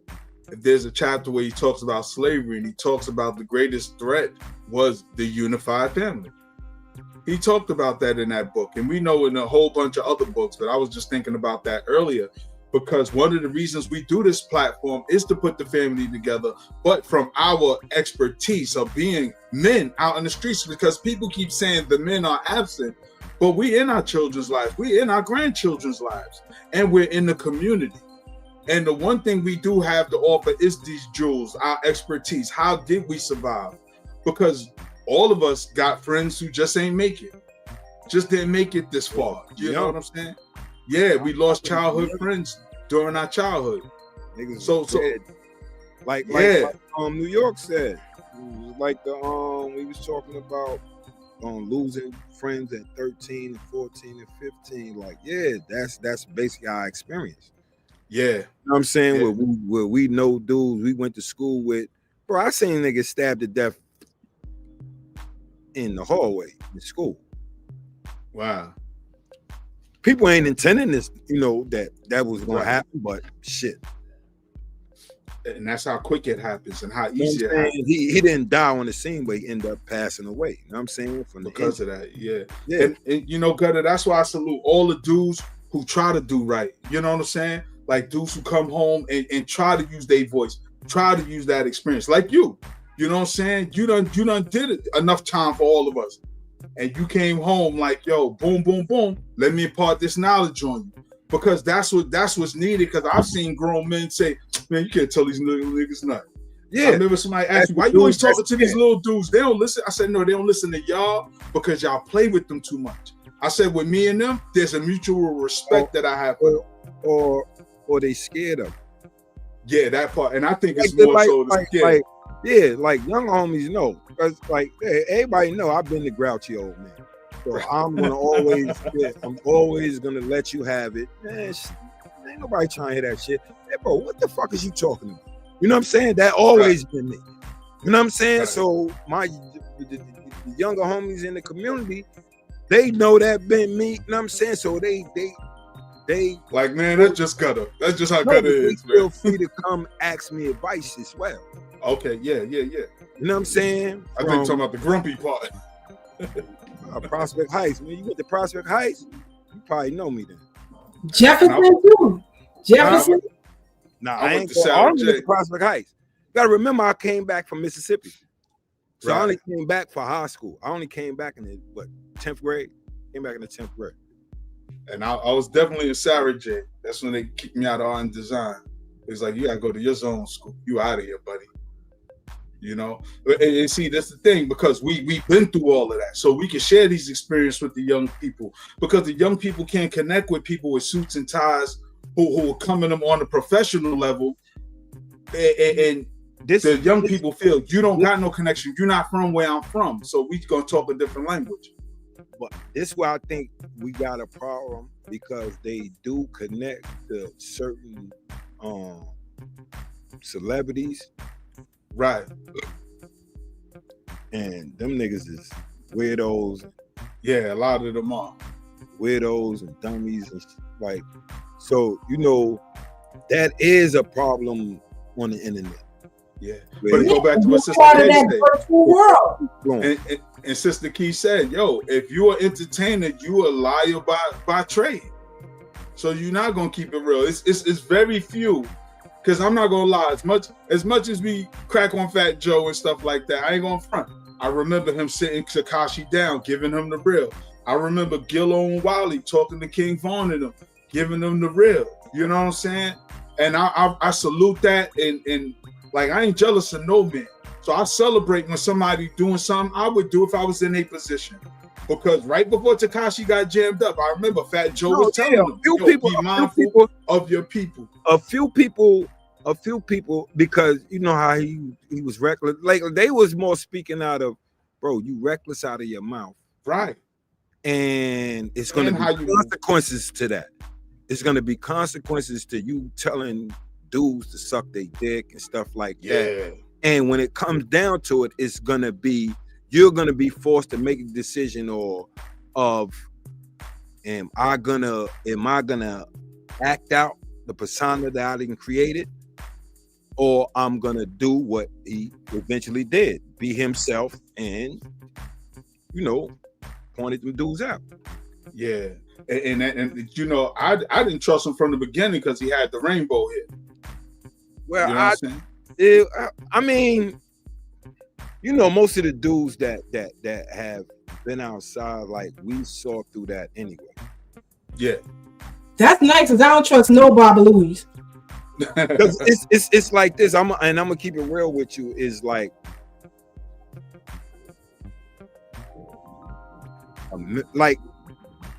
it's nothing in LA but a Mexican blood in New York. Because our Spanish speaking people are Panamanians, Dominicans, Puerto Ricans for the most part. Right. You know what I'm saying? Costa, but you got to remember the Panamanians, the Costa Ricans, and some of the Hondurans fuck with us because they black. Right. You know what I'm saying? So they don't separate themselves through the length. Yeah. Because they still, like, if you got to think about it. You go to any community, black community, Caribbean, you know what I'm saying? Panamanians is there. You got some. My stepfather was the darkest one in the house. He's Panamanian. The first Panamanian I've known of. Costa Ricans. You know what I'm saying? The Costa Ricans and the Panamanians, they more in the black community. Yeah. You know what I'm saying? Because they, you know what I'm saying? Obviously, they already know about the shit dealing with in their country. Yeah. You know what I'm saying? You know the anti-blackness in their country. So they gonna come and get with the black people because they proud to be black. That's one thing about Panamanians and Costa Ricans. They proud to be black. You know what I'm saying? They proud to be of African descent because you know the connotations for black people would think of black American, but they know African descent. But now it's funny when you talk about Tekashi 6ix9ine because sure enough, as we talk about snitching, you see he's on a campaign right now. He's making a little world tour on a lot of podcasts and almost like bragging about snitching. You know, what he's doing, what he's attempting to do is like retarded to me. I know you can't say that, but retarded to me. But, you trying to like show the hypocrisy. Like they say, this dude, he did that. What, bro? Like you already did that. So that's right. And what it is, but look at the places that he's going to. Right. He's not going to anywhere that he gonna get resistance or a challenge. No, that people are from that cloth. That's what I mean. No, I'm talking about people is from the cloth. None of them dudes he's talking to is from the cloth. I'm talking about because if he go to the real ones, that's from that. They're not even gonna take him, bro. Right. But some might for the views or the lineup. I like. Name me one that really would take him on the podcast to talk about it. Name me one from the cloth. Off the cuff. I would say, and this is controversial, but I would say No Jumper because they got the cloth up there. The cloth is there. So Adam would take them for the content. Cloth. That's what I'm saying. But everybody that's there is. Them dudes is gonna. The only one would stay there is short dude. You know what I'm saying? Which one? That Adam got the business partnership with. What? Yeah. Because we already did an interview with him. Right. But that's what I'm saying. None of them other dudes is gonna show up, my nigga. Believe me. Right. None of them other dudes is gonna show up. Shout out none of the niggas from the cloth is gonna show up to interview him. That's what I'm saying. Right. That's what I'm saying. Adam is not from the cloth. Right. No, that's why I said it's controversial. Because I want you to hear this part, Gutta. Not for them to interview him, but they will pull up to get at him because they from the cloth. And remember, the snitches are not welcome within the cloth circle. Bro, niggas is not dumb enough to get themselves locked up.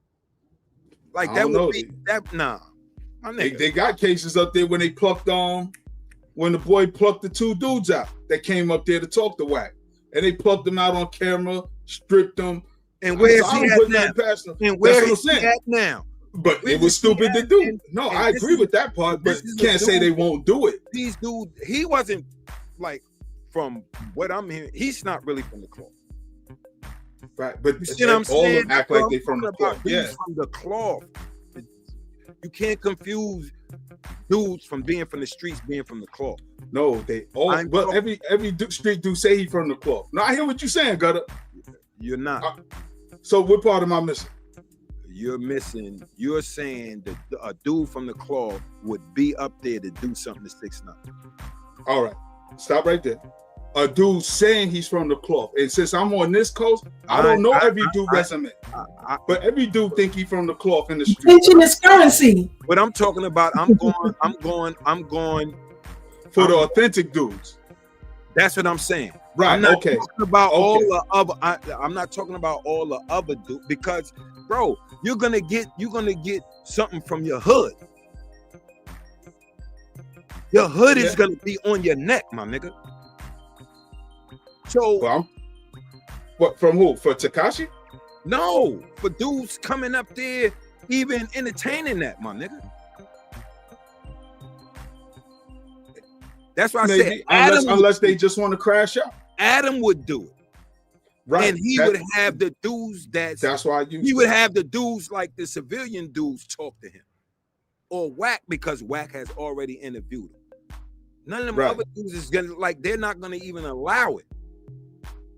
I don't know.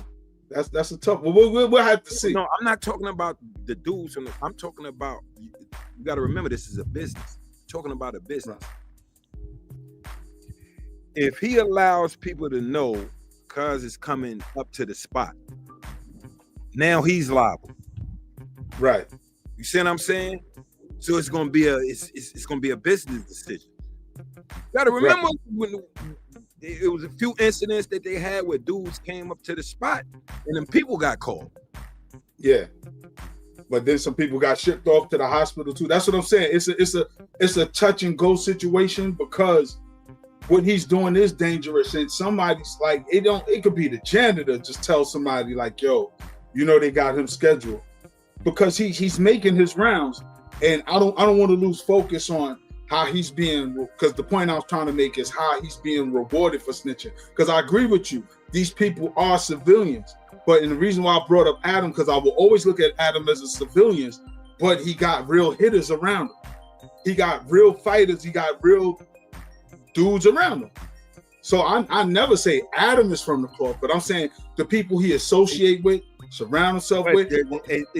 That's what I'm saying. It's like, you got to think about a dude from the cloth. And I'm not talking about saying you from the cloth. You know what I'm saying? If a dude stands on saying, I'm not gonna come up there to do nothing to him because I'm going to jail. You know what I'm saying? Like, you gotta remember, this is dudes from the cloth. Right. So when do he get his retribution? Huh? Like, when do he get his retribution? You asking for retribution. That don't got nothing to do with what we But it does. Hold on, Gutta. Let's go back to the beginning. Because how did we deal with snitches then? That was how we opened the show. How do we deal with snitches then? How do snitches get dealt with? I mean, we know how they get dealt with. But that's what I'm saying. Somebody gonna call, even if it's not the one from the cloth, he might got some little hitters. Or some little, not even hit him, just rough him up. But this what I'm saying is like, and especially in these places now, Chicago, LA, is conspiracies left and right. So dudes is like, you got certain dudes because them dudes that's up there is not little dudes. Right, but they could get little. Huh? but they get little ones.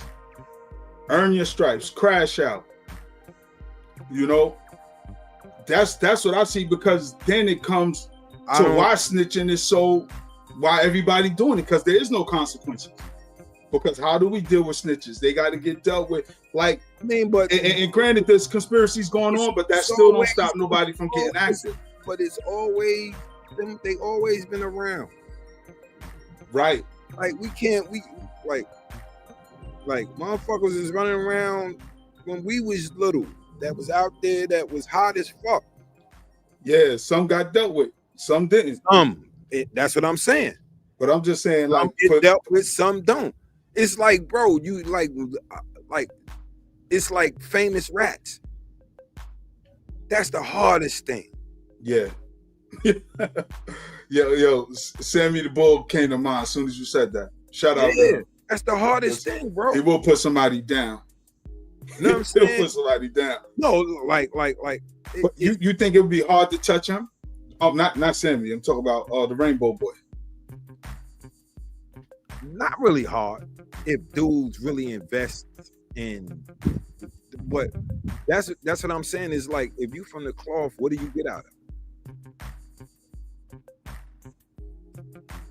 I mean, you get. You know what I'm saying? I'm off the board, because when we really look at it, what do we really get when shit jump off in the street? What do we really get? It should be the individuals where he from, like, and you got to remember that's the street code as well. Right. Street code as well. The dudes you did it to, you know, you associated with, or you know what I'm saying? If you come around, you're gonna get ostracized. Right. You know but like we talked about earlier with kites and stuff like that, all somebody got to be plugged in and send the word like, yo, he coming your way. Favor for a favor. He's from New York. Yeah. Why New but York? They might got some bros out there they tapped. I mean, a dude might feel away and put hands on it, but I'm talking about actually really doing something to him. Nah, that's what I ain't talking about. Nah, I ain't talking about taking them off the board like that. I'm talking about. Oh, niggas is spanking already, and he talks about that. See, that's the thing. Is like that's what I'm saying. Yeah, he goes to these pods, and he's able to talk about all of this shit and be open, because they don't really care. This just like academics. He already said it, bro. We don't care about this street shit. Y'all can do all that shit. We laugh at y'all. This is what he literally said. So it's safe to say that the whole street code is dead then. Because I mean, if dudes ain't gonna rise down, it's not dead to people in the streets. These people aren't in the streets, man. Like, but Tekashi was. That's what I'm saying. No, he wasn't. He was. That's how he got dudes lined up. Teddy was not in the streets. That's what I'm saying. It's like, because you was affiliated with somebody and you saw things, and then you told because they was gonna do this, that, and the third. You know what I'm saying? And you wanted to dick ride and get yourself in a position so you'll do something. And then when you get when the police expose when the police expose that, but then tell you, yeah, they doing this, that, and the third. Yo, the moment you hire hitters, the moment you put it out there that you got bread for dudes to get busy, that's a crime. You put yourself in the game. But you're not in the streets. That don't mean you in the streets, But you're in the game. Because a lot of dudes ain't in the streets. Listen, this is what I'm saying, Tad. That gives him the reason to be a rat. For him doing that and then turning himself.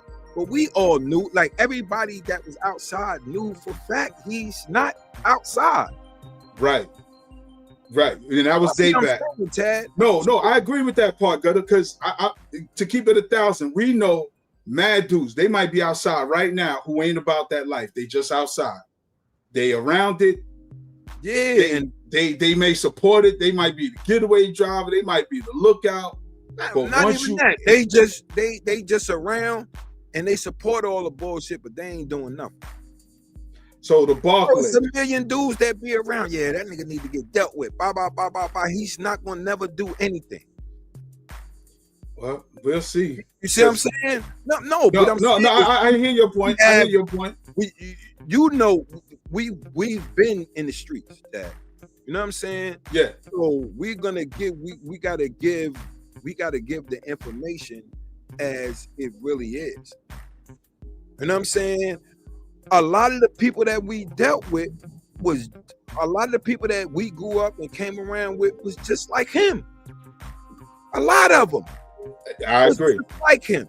That's what I'm saying. But they did. But they didn't do what he did. Yeah. That's the only difference. They didn't have the wherewithal to be able to do what he did. If they would have ended up getting some money, they would have definitely did some goofy shit like he did. We know a lot of dudes in our neighborhood, you know what I'm saying, in the surrounding areas that are like that. Yeah. So, and that's why I was saying he's not a street dude. He wasn't cut from that, and most people knew that he wasn't cut. That's why Fat Joe and them dudes tried to give him a warning. And he was like, nah, fuck that. Because he telling dudes, opening the Frank stands on dudes. You know what I'm saying? Telling fuck you, I put money on your head, da. And not understanding like dudes, like everybody don't care about how much money you got. Yeah. You know what I'm saying? That's one of the things that got him jammed up. You have to put the fault on him to the big homies. You got to. I do. Because you gave him a false sense of acceptance. You know what I'm saying? When you knew he wasn't really that. Right. And that's why I'm not saying he's street like in our context. I agree with you there. But he's involved because he thought he got involved. He had the bag. He financed things. He flew dudes out. He got dudes blicks and everything. Like he financed it. He financed the movement. So that makes you a part of it. That's all I'm saying. But this what I'm saying is, how did he do that? Because the dudes above him told him this is what's that you part of us. Done. Yeah. You know what I'm saying? And that's what I'm saying. Like you doing this is what you do. You know what I'm saying? And he kind of like exposing that himself now.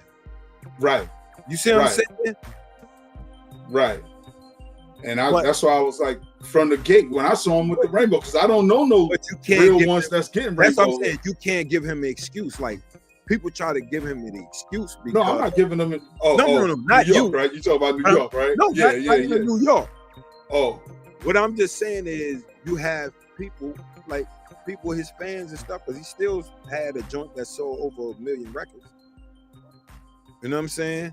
I don't know if it's sold or streamed or whatever. I don't know. He said his shit went platinum. I don't know how that keep shit up go. with that. Yeah. I don't know how that shit go now because I'm used to buying CDs, so I don't know how it go. But like you using it as an excuse to what you did, and then point out dudes that were more quote unquote active. Yeah, more active than you, and like, why y'all ain't talking about them? Right. It's like, that's what I'm saying. That's why I say the whole premise is retarded, because like, how is a rat talking about why you ain't talking about other rats? Yeah. Well, I'm curious to see how this thing gonna unfold, because he is wilding off the deep end, and it seems like right now in the music, everybody's talking about snitching, and I thought these were musicians. I thought these were artists. He's going to places where they're anti-black as well. He did the joint with Myron. Yeah. So you already know. So that's what I'm saying. That's what I was saying. The places he go to pod, you already know they not of our community. Right. So they use that for clickbait and stuff like that. You know what I mean? They keep the algorithm, because it's the algorithm. Yeah. When you chase the algorithm, that's what's going to happen. Yeah, because I think he charging like 10 bands an interview or something like that. Like, he running it up on them. You want to talk to me? It's going to cost you. They going for it. Yeah. I said, look who doing it. And then you got to think about it. The dude Myron, he's loving it because he gets to expose, in his eyes, black culture. Right. How negative it is. Oh, it's this good little sweet Mexican kid who came and got corrupted by. I'm telling you, this is what I'm laughing. Yeah. That's the type of shit he's presenting to his viewers. So I really I kind of hate that shit, my nigga. Because I see the people he's going to talk to is like, all right, they only influencing little cave roaches that hate us anyway. So yeah. Well, Sister K, what do you got to say? It's almost 4 o'clock now. Close out. Sis, what you got All to I'm say about saying is, y'all better stop helping the feds create dossiers on everybody. Go back and look at that tort law, but for, okay? And I ain't gonna unalive you. I will take everything you got. I will take you to court and clean you out for mine. I'm gonna tell you that right now. Sis, that's BUTFOR, right? Yes, it's a tort law, but for, and it'll tell you about negligence in behaviors, right? So read that. Particularly in these internet spaces, right? Correct. Okay. Correct. Oh, which one? I need to hit the Tasha K. Oh, word, she came at you? Yeah. Man, look, hit it with the Cardi B. That's why the joint. Nah. You ain't see the joint. I sent it to you. Oh, she word? was like, yo, first it had BK Rube. She said Ruby, called him BK Ruby. Oh yeah. Yeah. Oh yeah. That was a while ago, right? Yeah. This is when Cuz was at trial. So I need to hit her then. But only if it led to repercussions. Yeah. If it didn't lead to repercussions, then no court is going to hear that case. I got bust in the head at a party. Tort law, but for. Dude said you a freak and bust me in the head with the bottle. But for.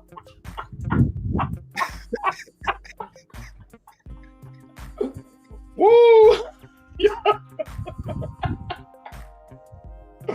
Oh man. Look, we gotta be careful in these internet spaces, man. Again, salute to everybody coming home, figuring it out, taking these negative experiences we had in the streets and trying to use it for a positive change for the young people coming behind us. Because a lot of us ain't have it like that. It's another homie from LA, he's from Hoover. Damian Porter, he be putting up joints like he'll tell about the jail, like okay, he does that, and then like he always explains the situation. He was like, "Stay out, boom, boom, boom. This is why you don't want to be in these situations." And that's that's a good way. That's a good way to kind of explain to people through situations. You know what I'm saying? If I give a descriptive situation or a descriptive story, you know what I'm saying, and is my people come up on top, my people, something happened to this homie, blah blah blah. This homie was accused of this, and whole lot of stuff that goes on within prison that tells you it's like, bro, you need to stay your ass on the streets. Word.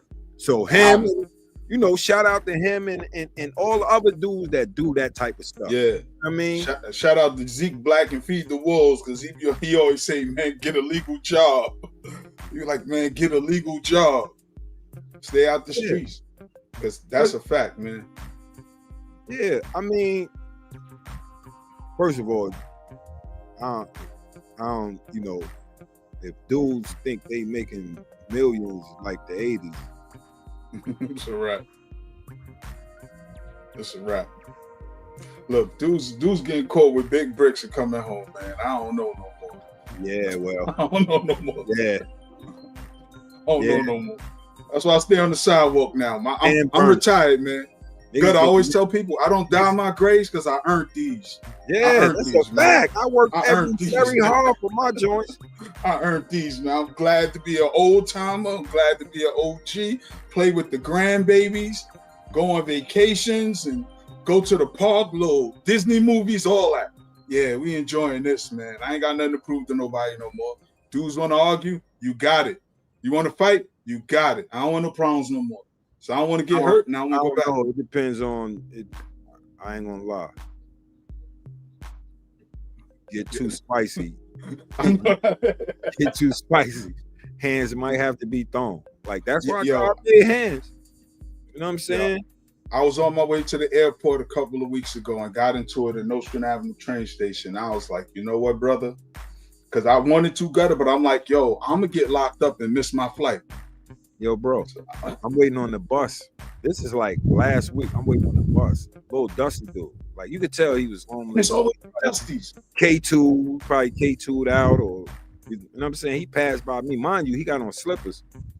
So he's like, so he passed by, you know, we in the street, so we always, you know, look back. Up. It's a habit. You know what I'm saying? You've been pay attention to your surroundings. Yeah, we size people up. So he's like, what's up? I'm like, all right, what's up, bro? I'm like, what the fuck you looking at? I'm like, not even paying you no mind. This is literally what I tell him. I'm not even paying you no mind. No, wow. This nigga started putting out his resume, all that. He's like, yo, I'm tired of you old niggas. Nigga, I will kill one of you niggas. It's like, all right, now you change the conversation. Yo, but I'm sitting there, I'm like, yeah, bro, keep it. So I'm like, if you want to do something, go ahead. I said, but don't let this cane fool you.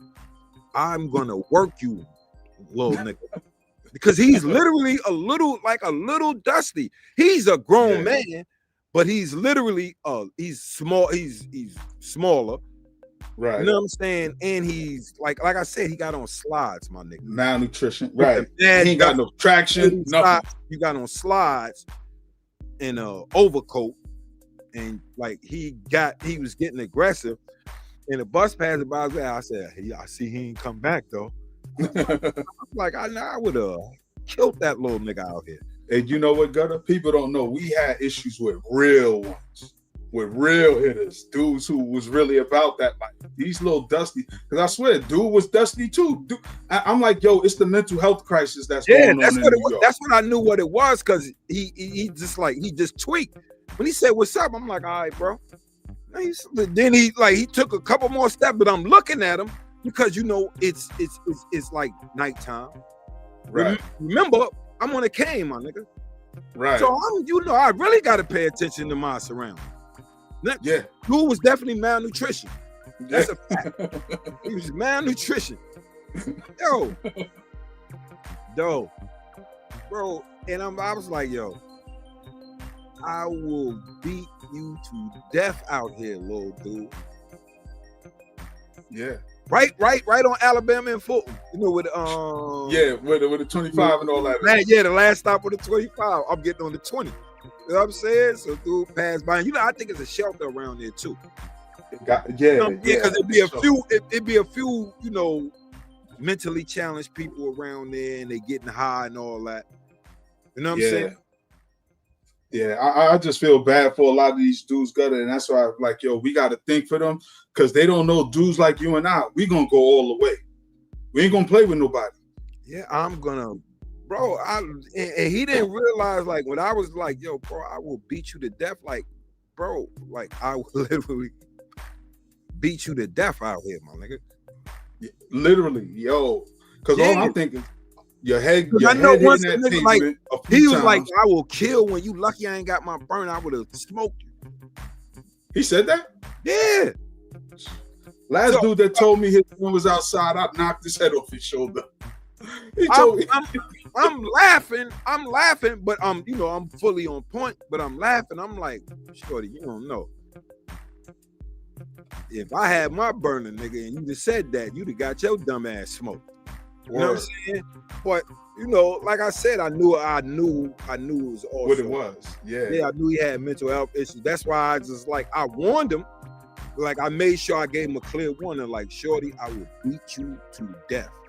I said, don't let the cane fool you. I will beat you to death out here. Please go on your way. For real. Go, you know what I'm saying? Yeah, he end up going on, you know, mumbling, cursing. You know what I'm saying? Turned back about 5 times. What? He way down the block. So Right, looking crazy because I know you ain't say nothing after that. Yeah. Like, just let him just yell. I just kept looking at him to make sure his little ass don't turn around. Yeah, because come back, you getting everything you asked him for, homie. I'm gonna wear your ass out with this king. Or your man New York. Your man New York. The stink me. Just Stink Meaner. From the Yeah, Boondocks. The This mean nigga- old Yo, that's the old nigga from the mean old Bro, my nigga, Stink if Meaner, you old ain't man sending with the cane. if you ain't sending me no pictures, my nigga, you can't throw shots. Yo. Yo, family, yo, thank y'all for rocking out with us today, man. Yeah. Like, subscribe, share. Yo, shout out to all our usual suspects. Shout out to the Queen Anusa Nettie. Shout out to Tiger. Shout out to Rod. Shout out to Sister Tisha. FBA Strong Pushback. Salute to you. Our brother Divine from Brooklyn, President Divine of the Freedmen's Organization. Knowledge Oh, born Allah. Yeah, can't forget our brother Knowledge Born Allah. Ah, Definitely shout out to our sister Brooke Melanin. Shout out to New York for keeping us us on the road, being the troll. Nah, Yo, our favorite troll, bro. he got good jokes. I ain't gonna lie. You got good jokes, my nigga. You got Shout out to sister You ain't gonna be frying me and I can't get back at you. Tia Monique. Good looking for stopping by. Definitely shout out sister Aruba 927. And we be playing ourselves if we ain't shout out the Interview King, Doggy Diamonds in the building. You know what I'm saying? Doggy, Noah Randall, salute to you. You know what I'm saying? And if we missed your name, blame it on the brain, not the heart. We still got things to do with Sunday. James Dog 007, peace to you, bro. All right. So family, I think we be back next Sunday. You know what I'm saying? But me and Gutta may be doing a little more videos a little more often. That's something we looking to do. So I might want to vent on a few dudes like that. Might be doing 15-minute vent joints. Let's do it. Let's do it. Like I like venting on politicians and shit like that, and you know, like especially like little ugly white people, like ugly white girls that be on TV and being racist and shit like that. Yeah, they ugly as fuck. It's like, man, like nobody would even think about you. No, but like, yeah, ew, yeah, like, and then the coons, you know, definitely got to stay on top of the coons. Shout out to Umar, Black Queens forever, Snow Bunnies never. Where the school at, Umar? Where the school at? Yeah, We shouting out coons. We got to shout out Stephen A. Word. Yeah, that nigga got all the smoke for black people. He don't never had no smoke for white people. Word. Bro, I remember, you know, it ain't gonna take long. I remember when the Johnny Manziel and all that shit, and then you had the dude from the Browns with the weed. That was happening at the same time. So remember, he was like, "Put down the weed." Yeah. But he like, no, you know, Johnny Manziel, he just like to have a little drinks and da da da da da da. You can't ruin this young man's career. I'm like, nigga, why you always at niggas though? Word. Well, let's get back at him. Yeah, and then the last joint, he like people gotta say, you gonna do his 15-minute rant now. Dudes got at him about homegirl, about Jasmine Crockett. And his bitch ass started talking about LeBron. Like, yeah, like I don't never go at no white people. Nigga, what the fuck that had to do with you? The fuck is you talking about? Bum ass nigga. He's a teller. So you can expect that from Stephen A. Speaking of him, I hope y'all checked out that Allen Iverson documentary on Prime. No, check it out. I ain't see it. I know AI don't like him. I know AI don't like him. He's in it talking about him, but he didn't talk crazy about him, but he's in the documentary. I just thought about that you mentioned it. From and like I can't speak on AI like that. You know what I'm saying? Just from being around him, AI is a real nigga. You know what I'm saying? And Cuz had a few things to say about AI too as well. Mm-hmm. He always had something to say. He always have something to say about the black athletes that are unapologetically who they are. he want all niggas to be tap dancers. Pretty much, like, I hate this. Like, he want every nigga to be like, then he, you know, Jerry Jones, he apologized. Like, yo, this nigga is the worst, bro. I hate to say I hate that nigga. All right. Well, we definitely gonna let you get your rent on. Yep. James Dog said he was talking about AI with the clothes and not going to practice. Yeah, he always had something to say about black people. Even Kwame Brown. Not like, I don't like Kwame Brown at all. Like, I don't like him as a basketball player. Not saying I don't like him personally, but right. I didn't like his skills as a basketball player. But you stayed on him. Like, that was disrespectful. Like, how he used to be on him. Because you got to remember, dude came out of school at 18, my nigga. Right. So you telling a young dude, like, you talking to him like as if he's a 30-year-old. Right. You know what I'm saying? I can see if he been in the league this amount of time and his skill set hadn't stepped up and blah, blah, blah. Bro, he used to go in on him. I used to feel bad for him. And I don't like him.